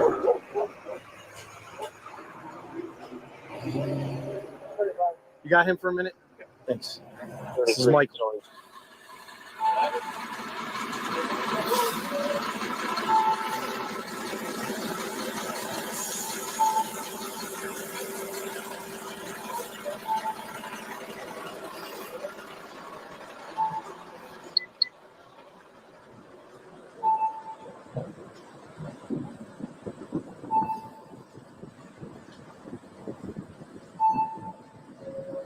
Michael Juarez was eventually transferred to Will County Detention Facility and was charged with possession of a controlled substance with intent to deliver, as well as obstructing a peace officer. Not only that, but he also received citations for failure to signal, tinted windows, and operating an uninsured vehicle. The vehicle. See, so they weren't playing about that turn signal, about them tints, and driving without insurance. The fact that you would be driving a dirty vehicle with a bunch of cocaine in it is just, I mean, it's testimony to how stupid some people are. Like, seriously, I'm not trying to be judgmental, but that is really, really dumb. That's a really, really dumb thing to do. Okay. Anyways, let's stop this video. Move on to the next one. These two screens now are making me so confused sometimes. All right. We're gonna do this one. So this next one here has 4 different cases in it. So we're gonna watch that, and then we'll probably get out of here because I'm getting. Okay. Let's go.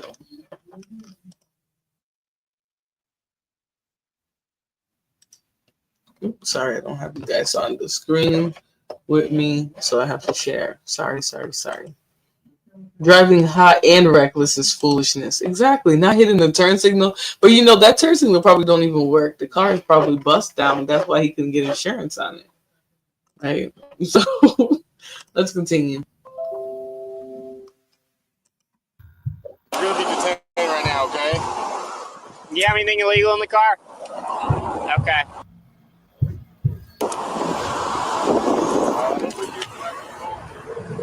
What the fuck? The majority of stops that cops make are simple and routine, but sometimes a simple stop can lead to some of the most shocking discoveries ever made. Jesus. 4 kilos? From busting $500,000 worth of illegal substances to discovering a missing body in a car, here are 4 of the craziest unexpected police busts of all time, starting with a stop that ended up saving multiple lives. There's a fucking bomb in the back of that car. On January 24th, 2022, a Walmart employee notified cops that a woman had stolen $300 worth of Legos from their store. Initially, there were... All right, no, hold on, because they move really, really fast. But $3,000 worth of Legos.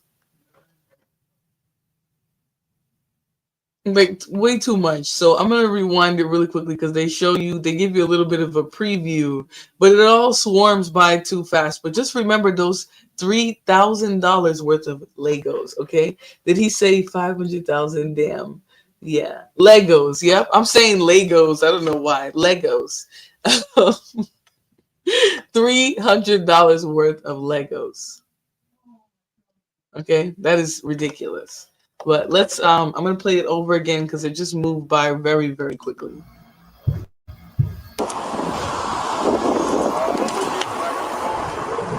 What the fuck? The majority of stops the cops make are simple and routine, but sometimes a simple stop can lead to some of the most shocking discoveries ever made. Jesus. 4 kilos?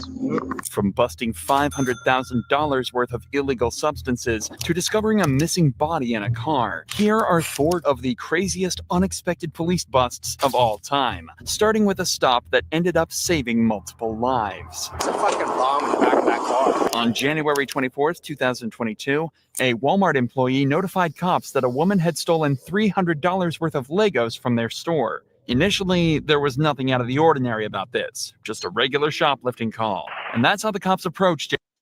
Wait, so what y'all are telling me is that $300 worth of Legos is almost nothing?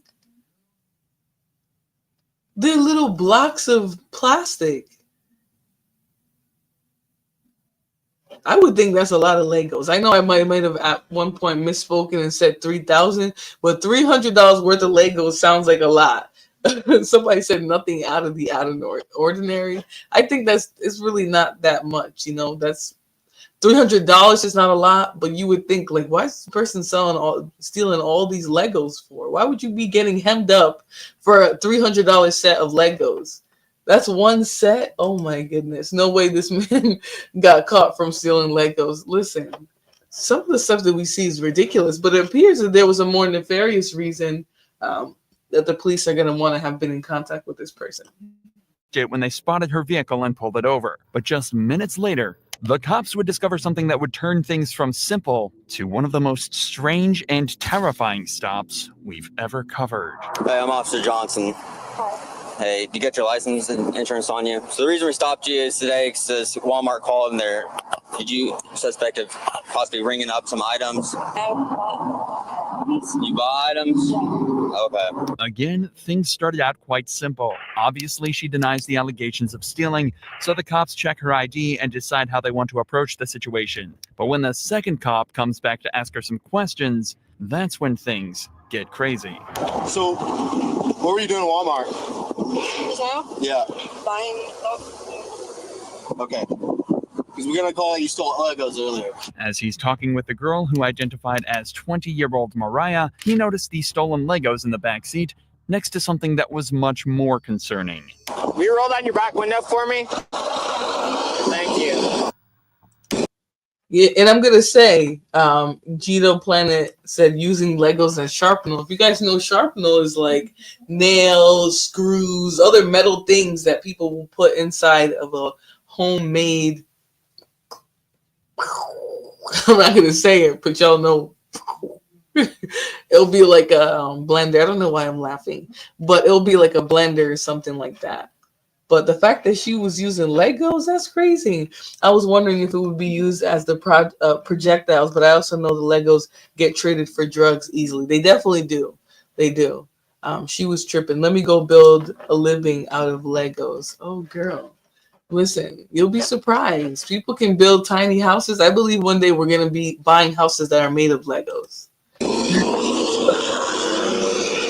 What is all that? All right, go ahead and hop out real quick. You're gonna be detained right now, okay?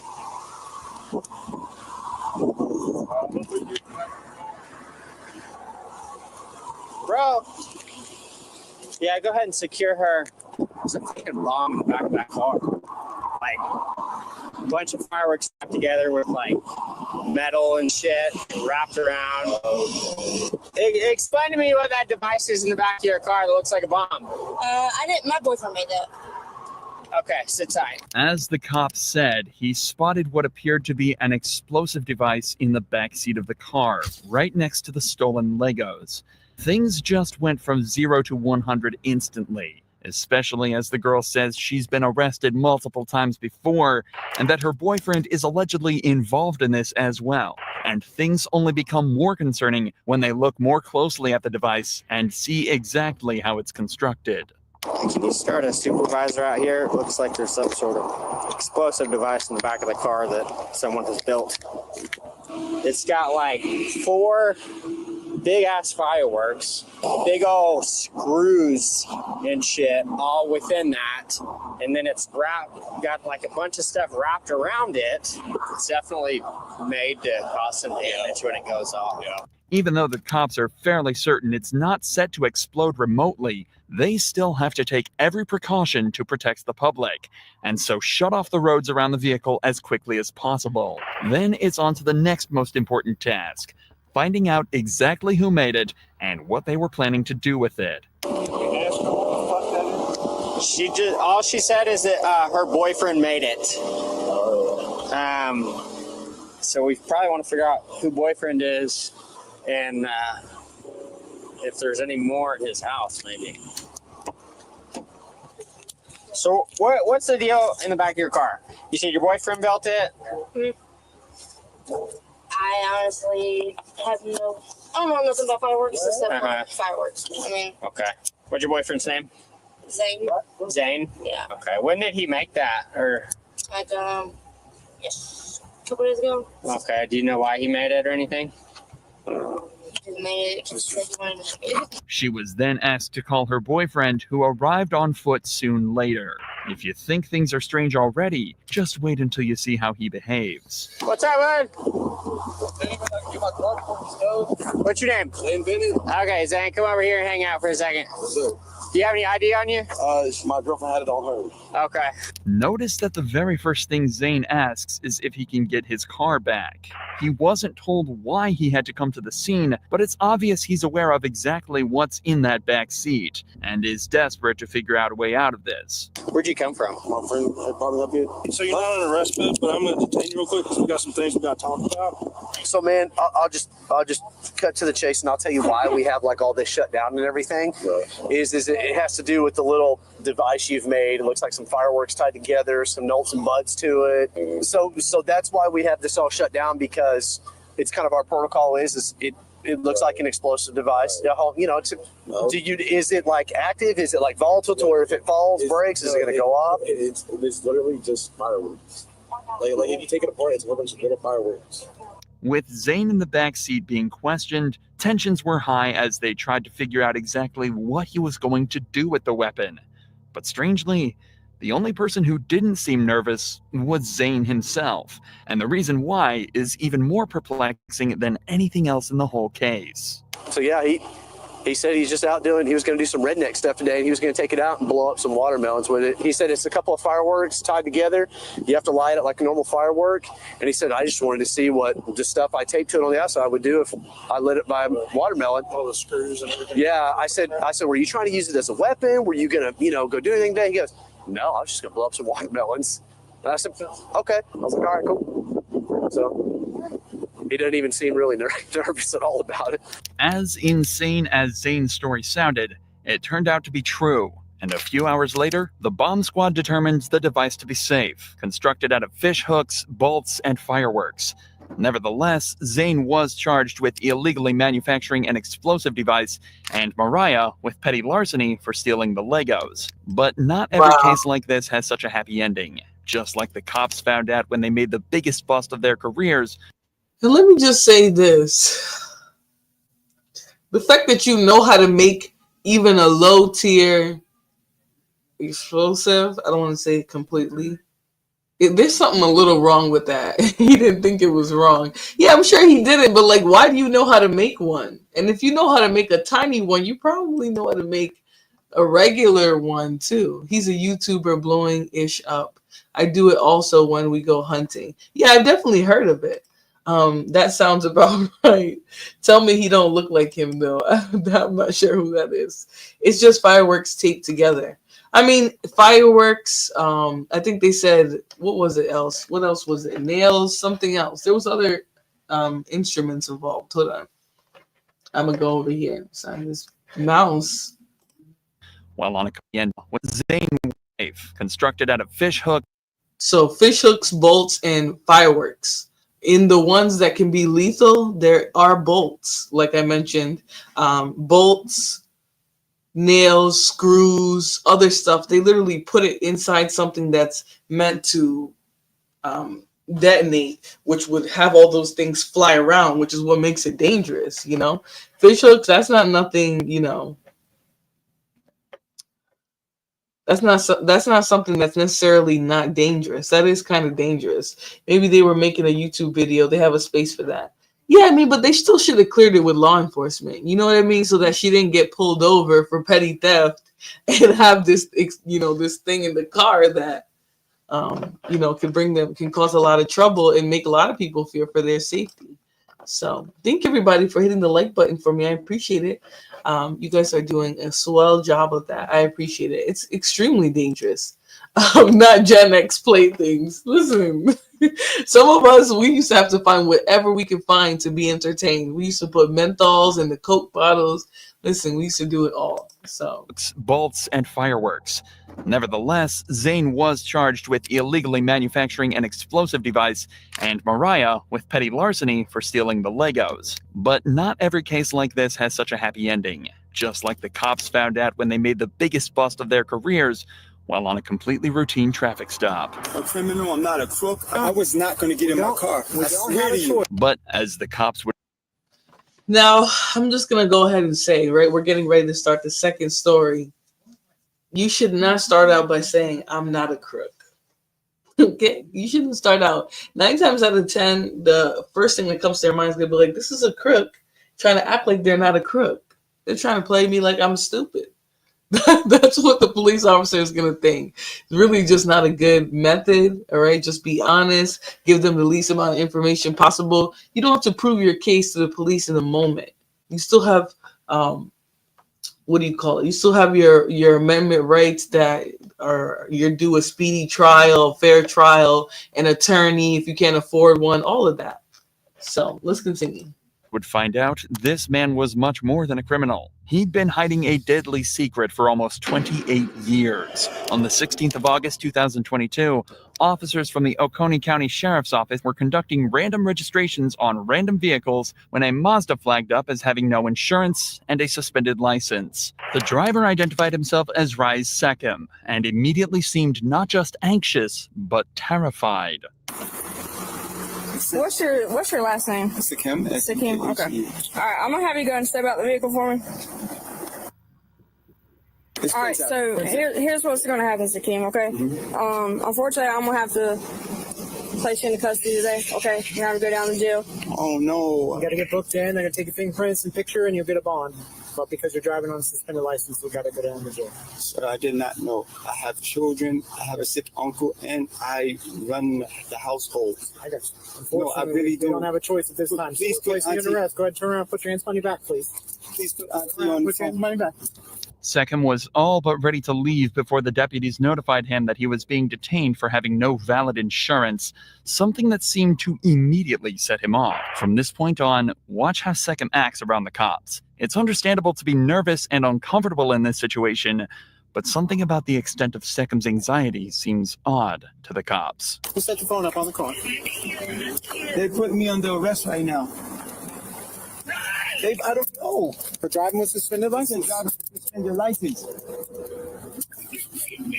I didn't know. And it's not even showing. Unfortunately, the law is different here in Georgia than it is in South Carolina. If you have a suspended license, you have to go down to the jail and get booked in. But sir, can you speak to my aunt? We're on speakerphone. She can hear us right now. No, please speak to her. Please speak to her. I'm the only one that can help with my uncle that's sick in ICU right now. Sorry about that. Unfortunately, we're stuck. Please, sir.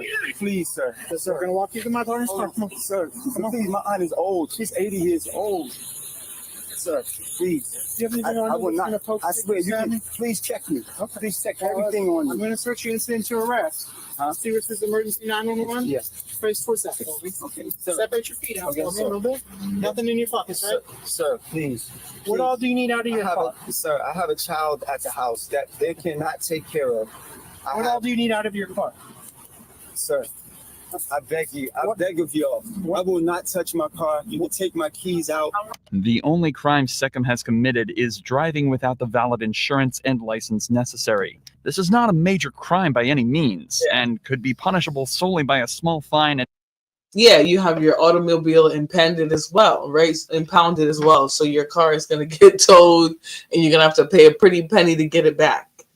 Outside of that, what would be the point of him acting like he's in such danger? Like, this is the gaslighting that people will do that make real people who are victims of police corruption and injustice with the police, they make those cases fall because they just start acting like they're just automatically because they're black that everything is a racial thing.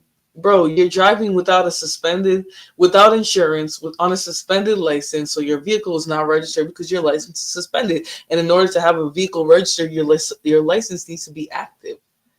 So it's a triple whammy. You got the nerve to be acting like you're afraid for your life.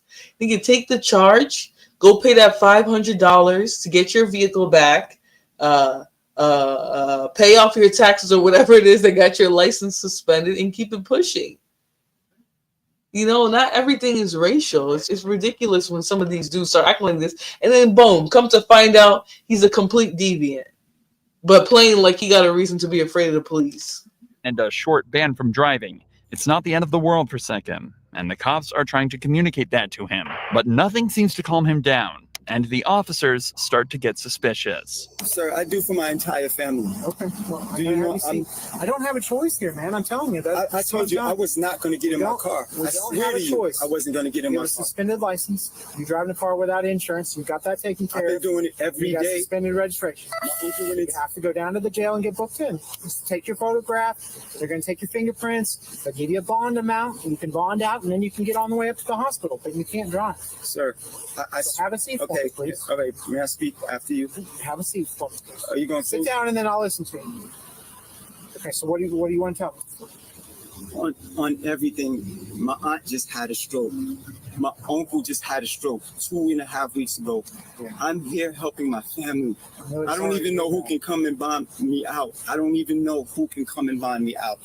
I'm not a criminal. I'm not a crook. I look how old I am. Did you get a ticket or something? I didn't get take care of. I mean, don't. why would they suspend your license in South Carolina? Seckham just isn't listening and only gets more anxious.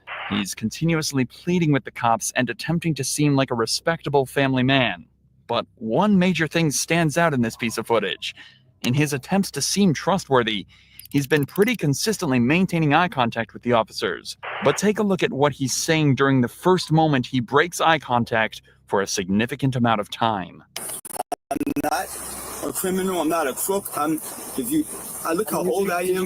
That break in eye contact implies heavily that what he's saying isn't the truth, and he subconsciously wants to look away in this moment because the bond of trust is broken. Obviously, in the grand scheme of things, this could never be used to convict someone, or even be used as probable cause to search. But it is a pretty brazen sign of what the cops will soon discover. Yeah, I just found out that maybe when we had a car that I had that got repossessed, that I didn't take my name off of it.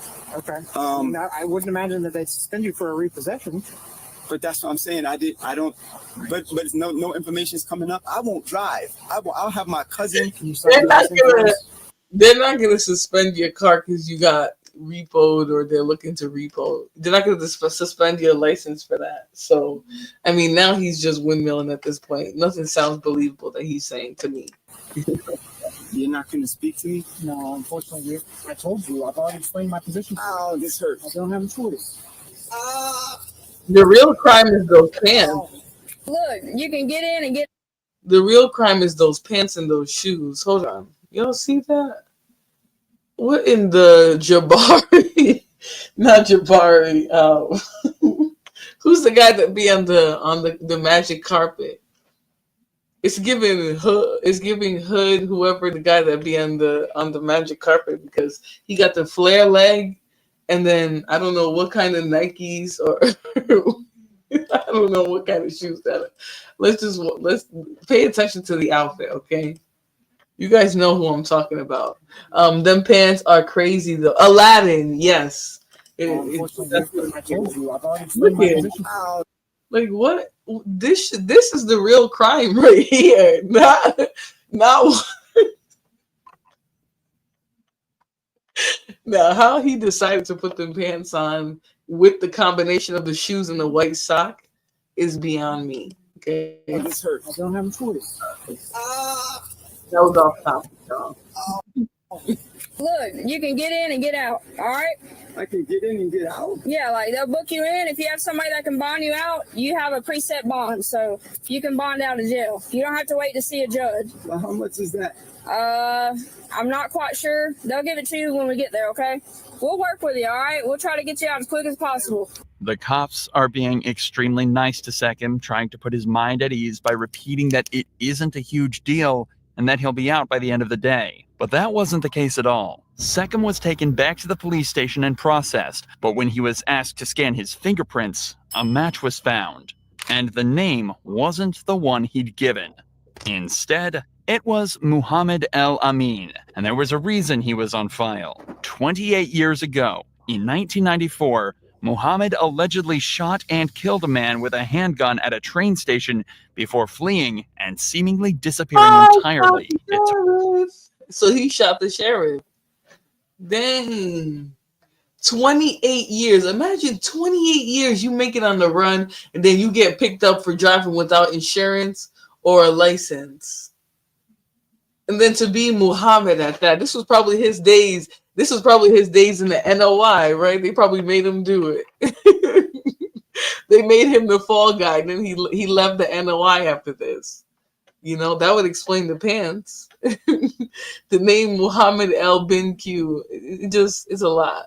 Okay, he's a whole fool. I honestly bet you he got an interesting backstory. Like he probably left the NOI. You know, they probably set him up, put his fingerprints on the scene for this red rum, okay, and change his name. Oh, what in the world? Yeah. He thought he was going to get away with it. 28 years is a whole new life. And they didn't have problem because never trust cops. Nobody can run forever. Yeah, because imagine getting 20 years, being free for 20 years and thinking, I'm all good. I made it. I deleted somebody and now look at me. Just to get hemmed up for suspended license. That's crazy. That's why he's losing his mind. Took a simple suspended license for the 3-decade-long manhunt to come to an end, and Muhammad is currently awaiting trial. He will almost certainly be facing the full charges for his crimes, as violent crimes, especially those resulting in death, are exempt from the statute of limitations. But even that didn't shock the police as much as this next bust did, when cops discovered almost $1 million worth of narcotics given away. So as you guys can see, these aren't like the typical, drug busts. One of them was them busting and finding out that you're busting you and finding out that you're a criminal on the run. One of them, they thought you had an explosive and you stole some Legos, right? These are a little bit different, but imagine you're doing whatever it is that you're doing and you just happen to get caught up by the police because you were committing a misdemeanor while in pursuit of committing a felony. Okay, very crazy. All right, so it looks like they uncover $1 million worth of something in this traffic stop. Let's get into it. After this video, I am going to get out of here. So please hit the like button for me, guys. I appreciate it. Having a fun time reviewing this content right now. By a simple tinted window. These cops noticed a red SUV driving on the highway in Florida with windows that seemed too dark to be legal. So they pulled it over with no idea exactly what they were about to uncover. Driver, can you roll down your back window, please? Thank you. Is this your car? Okay. Any issues with your driver's license today? Well, yeah, other than being lost, suspended or anything else like that? Okay. The woman identified herself as 27-year-old Elizabeth, and she said she was on her way back from a trip to Texas where she had lost her license. Everything seemed mostly fine, though. Her insurance was in check, and she had the rest of her documents with her, so things should have ended at the window tint check. Yes, the reason why I'm stopping is your side window tint, which I'll check here in just a minute. Is that something that you had done or something you bought the vehicle with? Yeah, unfortunately, even though you may purchase a vehicle with a window tint already on it, as the owner and the operator, you are responsible for whatever equipment is on the vehicle. Same concept as if you buy a car with a bad headlight or tail light or brake light or cracked windshield or bald tires or something like that. I'm going to measure them here in just a minute with my tint meter. Can you raise up your back window about halfway? I don't know if you can see that or not, probably not, but your back window is coming in at 2% light transmitting. In Florida, the lowest you can have a window tint on the rear windows is 15%, and Elizabeth's are coming at 2%, meaning that barely any light can pass through from the outside. So she was asked to step out of her vehicle so the cop could take her information and write her a ticket. This is when a second officer arrived on the scene with a canine for a quick free air sniff around the car. This, too, is fairly routine and more of a formality than anything in this case. They certainly weren't. No, that is not. Is it routine? That is not routine to just have that canine sniffing around the car when she don't even know it. That is not routine. It is not. They're forcing it. Weren't expecting the dog to alert, suggesting that there were drugs inside the car. Hey, Miss Espinosa, any reason that canine was alerted to your vehicle? All right. Well, Green Police canine is alerted to your vehicle, so we're going to need to check it just to make sure there's nothing in there that shouldn't be. Okay. You're not under arrest, but you are going to be detained. Detained means that you're not free to go right now. Okay. Can I just have a seat for me, please? It's just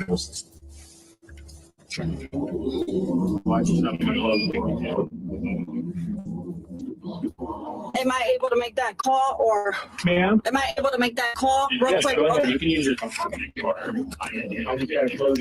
And that just goes to show, even if you cooperate, like in something that you think is just a routine stop, like a tent, they still gonna do some dirty, sneaky stuff. Like he really came around with the canine dog and just, I'm smelling drugs over here. This is inadmissible in court, but this dog knows that you have drugs here. And obviously, again, I think this was a tip. There's no way that canine just smelled $1 million worth of cocaine. I doubt it. Right? They knew that there was drugs there, and that's why that they were sent there. That's why the canine was sent there. That is not routine to have a canine sniffing around every old vehicle. And the fact that they call it a formality is crazy. It's definitely not. Remarkably, Elizabeth has remained calm throughout this entire ordeal, taking the tint charge on the chin and accepting her mistake. It's only when she picks up the phone when her demeanor starts to change. Take a listen to what she says next. Hey, can you let Maria know to go for my kids? I just got pulled over. Me acaban de agarrar. Me acaban de agarrar. Estoy en Bush now, and I need to go pick up my kids. Estoy detenida. Yeah. No, tienen en perra. I don't know. Me dijeron que because of the tint, they said the tints were too dark, and there's another one here in the canine olió algo, so I don't know. Elizabeth also said on the phone in Spanish that the cops were about to find everything and that she wasn't getting out of this one. And she was right. But what exactly was she hiding? It turns out she was transporting 26 pounds or almost 12 kilograms of cocaine in her car, worth anything from $800,000 to $1.5 million. Elizabeth's demeanor is almost creepy. On the phone, she bluntly states how they're going to... Wait a minute. How do you have that much cocaine and you get 24 months in prison followed by 36 months probation? 24 months is 2 years. Okay. And then 3 years probation for this much cocaine? There got to be something. There's something. Espinosa was permitted to self-report to prison on January, a few months after her sentencing. However, Espinosa got an earlier than planned involuntary check-in after she was arrested on December 5th for battering her live-in boyfriend, who is also the father of her children. Espinosa was out again by January 1st when she was once again arrested for domestic battery. This is crazy. I mean, we know so. She snitched. She folded. There's no way for your first offense of $1.5 million worth of cocaine, you're going to jail for 2 years. That's a force. That's a whole force. Someone said she's a snitch. The cartel have to give the cops something every now and then. Oh my man. Corruption, what you think, Florida? They all work for that kind and money. Listen, this don't make no sense. But this is why I say they don't put the real context in all these videos. There is no way they're just coming upon $1 million. There's no way. And there's no way that she's the one who's found transporting the vehicle, and she gets 2 years in prison. People got longer for having a dime bag. They caught us, bro. Yo, come out. Stop playing. They got us. Whoever she knows, someone said she was the decoy. Whoever she knows got pulled. 2 years in prison, 3 years probation for this much coke. Worth anything from $800,000 to $1.5 million. Elizabeth's demeanor is almost creepy. On the phone, she bluntly states how they're going to find everything, but to the cops, she's calm, collected, and compliant, even when she finds out it's all over. Hey, this is what's going on. There's some items in the vehicle that we need to take a little bit closer look at. Okay. And we need to inspect the vehicle a little bit further. Okay. But we need to put the vehicle up on a lift in order to do that. So there's a wrecker headed over this way. Okay. And there's his business is just right up here at the next exit just north of us. Okay. After the vehicle was fully searched and all the cocaine recovered, she was prosecuted and sentenced to 24 months in prison, followed by 36 months supervised release. But given the amount of product she lost, she's got a lot more to worry about than just the cops. But even this isn't the most insane thing that police can come across in traffic stops. So many criminals seem to forget. This is why I say, like, shout out to them for the video, but sometimes people don't be knowing what they're talking about. 2 years in prison for $2 million worth of cocaine does not add up. Somebody snitched. Okay? Somebody made a deal. Somebody turned in their plug. Okay? They're worried about her getting caught up with the people who are helping her run the drugs. What? That's not what happened here. The people who helped her run the drugs are probably the ones who got her that light sentence. Either that or she snitched. This isn't the dog posing one. I don't know about that. But wow, this is just crazy. She happy in the pic. Exactly. But she's also in the vehicle. She's looking, like she's not even pressed about it. Interesting. Very, very interesting. All right, let's continue, guys. Forget about smaller crimes while they're on a big job. And that's exactly the mistake this man made that led him to a murder charge. On July 29, 2020, a Louisiana cop pulled over a vehicle speeding on the highway. It started just the same as any other traffic stop, but a search of the vehicle uncovered something horrifying. Sarge, there's a dead body in the trunk. Not only was Mitchell going almost 20 miles an hour over the speed limit, but he didn't even have a driver's license. Do you have your driver's license? No, sir. Do you have a driver's license? No, sir. This charge alone could net him fines of up to $500 and 6 months in jail, not to mention the fines from the speeding ticket. But unbeknownst to the cop, Mitchell will be going back with more than just a speeding ticket. Is there any weed in the car, man? Don't stop. Step here. Is there any weed in the car? Yes or no? Just a doobie in the ashtray, like. Okay. Other than that, there's anything else? Dizzy. When did you puff last? Be honest. That looks like Jay Versace. Doesn't that look like Jay Versace? I'm sorry, y'all. Kid in the photo. I don't know. This one is something else. Dude, just like any other day, and same old, knowing dude expired. And oh, this is that one? All right, y'all. About an hour ago. The cop is looking to get Mitchell on more than just a DUI charge. An 18-year-old speeding in a car like this that stinks of weed tells the cop that there may be something deeper to this traffic stop than a kid going too fast. But before he asks to search the vehicle for any other drugs, Mitchell starts to act increasingly suspicious. All right, where are you headed right now? I was just headed back home. Where's home? What's your address? No, stop. Come here. Where do you live? It's easy. It's easy to answer this. Where do you live? You don't know how to drive to your house? I was coming from there. I got lost. So what's the address? You don't know your address? No, sir. Okay, come back here. Can I take a look at your car? Yes or no? Yes, sir. Mitchell has now consented to the search of his vehicle. The cop is realistically only searching for weed and any other drugs possibly in the car, but he has no idea what he's actually about to find. A search of the front seats turned up nothing, but upon examining the outside of the car, the cop discovered multiple bullet holes across the left side of the vehicle. It's becoming more and more obvious to the cop that something is not right at all here, and this suspect was likely caught up in something much bigger than he first realized. When did all this happen? When did all that happen? That happened. When? My brother, he said it. How long ago? Days? Yeah. Okay, come back. Just leave this here. Come back here. Just stay right here in front of my car. Hey, it's Jesse again. I'm sorry to bother you. I got this car speeding 73 and a 55. It's a black and orange Camaro. And it's got like 3 bullet holes in the left side of it. He said he thinks his brother said his car was in something 2 nights ago. The officer's check of the vehicle returns nothing other than proof Mitchell is lying.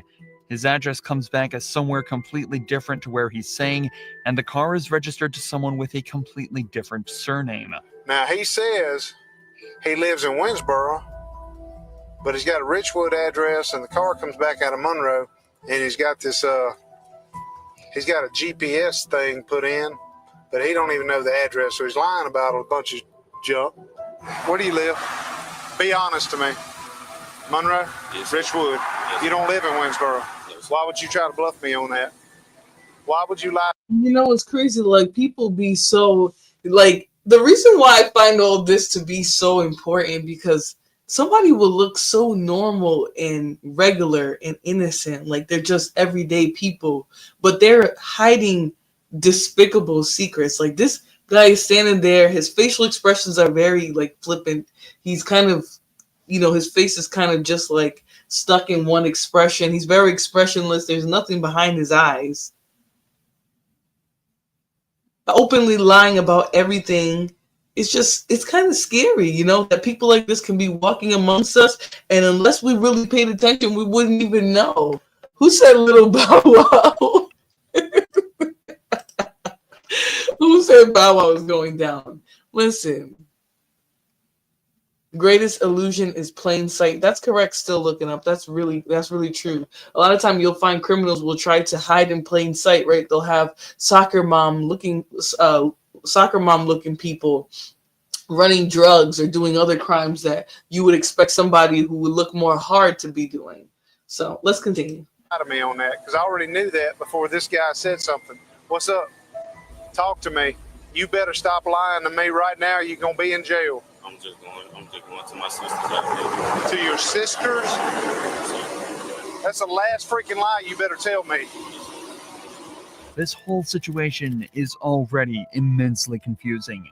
But then all of a sudden, something even weirder happens. A completely random man pulls up at the scene claiming that his family are looking for him. His family in Monroe is looking for him. They sought me out here. Okay, all right.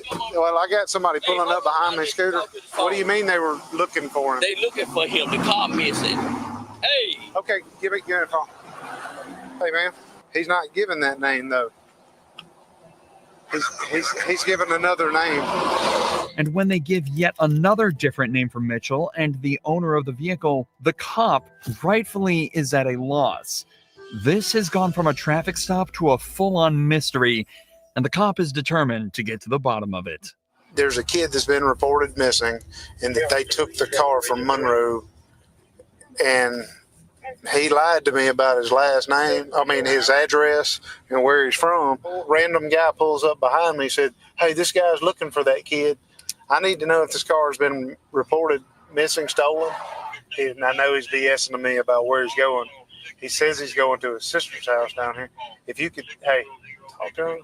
see if you can figure out if the sister thing is legit. He said this guy gave him the car. He's got the GPS on his phone on the back lid. He said that's where he's going, and I knew he was lying then. Slowly, things are starting to become more clear. If Mitchell is telling the truth, it seems as though his brother is letting him drive a car that he stole from the original owner. But that still doesn't explain the bullet holes, why Mitchell lied about his address, or why the random man appeared looking for him knowing he was driving that vehicle. But now on top of all of that, the cop has also just been told over the radio that there's a missing person report hidden amongst this mess. What I'm being told is that the boy who gave him permission to use the car is missing.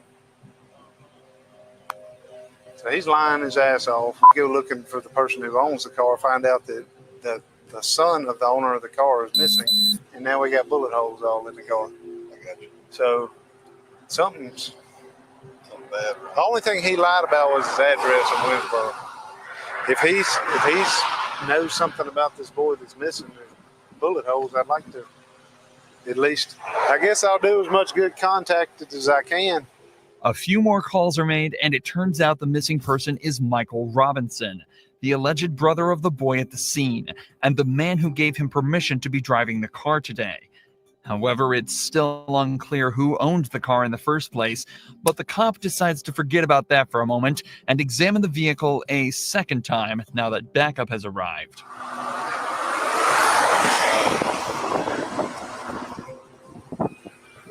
Like, this looks close. I feel like I'm gonna say this: if they ever had probable cause to put somebody in some handcuffs, the fact that everything that he's saying is a lie and the car comes up to somebody that's missing, they should have handcuffed him and put him in the back of the car.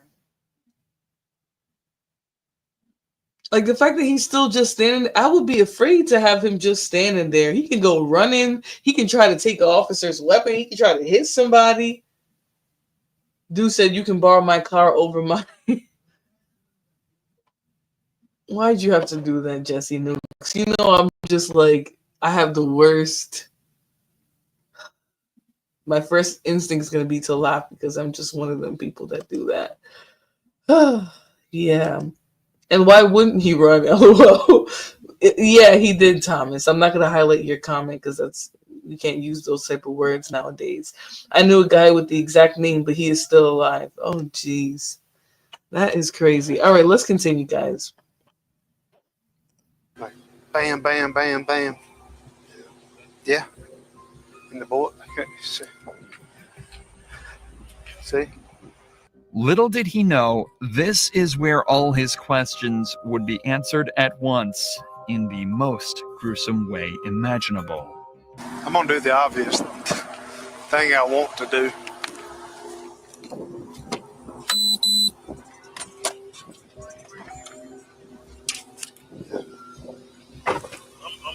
Hey. Yep. Put your hands up. Put your hand behind your back. Put your hands behind your back. You have a right to an attorney. Have one present during any questioning. At any time, you choose not to make any statements or answer any questions. You understand? If you cannot afford an attorney, one will be appointed to represent you by the court. Do you understand? Inside the trunk was the body of Michael Robinson, and all of a sudden, everything makes sense. 26 is 125. The fact that he was just like, what's spooky to me is that he was this calm in front of the police with a whole corpse in the like, you know what I'm saying? Like, how can you do that? You either are crazy or you're numb to this. You're numb to it. At this point, you're numb to somebody's life being gone, which is crazy. The greatest trick the devil ever pulled was convincing the world that he did not exist. Listen, I don't know if this is the devil, but this guy is evil for sure. You know, to just be sitting there like a snake in the grass. Akeem Bell said, I bet it's not his first body. It can be. Look how calm he is talking to police like you don't got a corpse in the trunk. Any regular person would be running, trying to put some distance between them and that vehicle.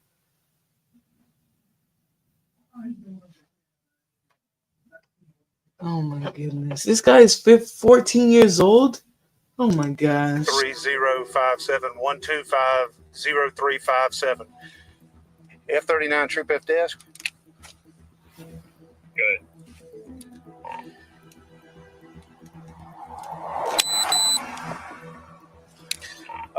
Need a supervisor out here.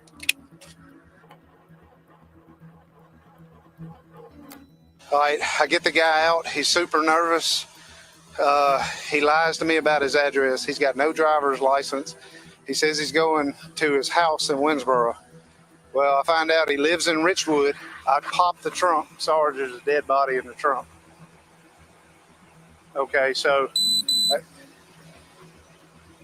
I'm not. We blocked in front of the car and behind the car. We've shut the trunk. I have Franklin Parish Sheriff's Office with me.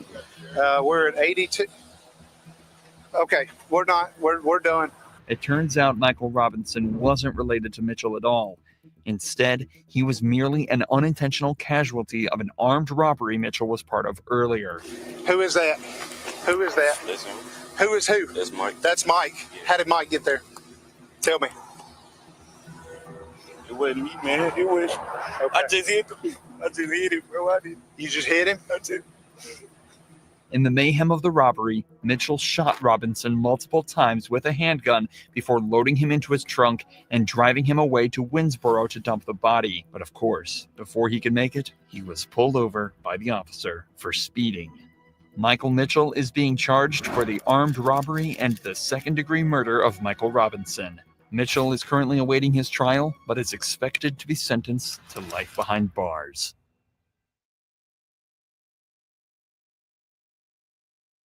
Sheesh.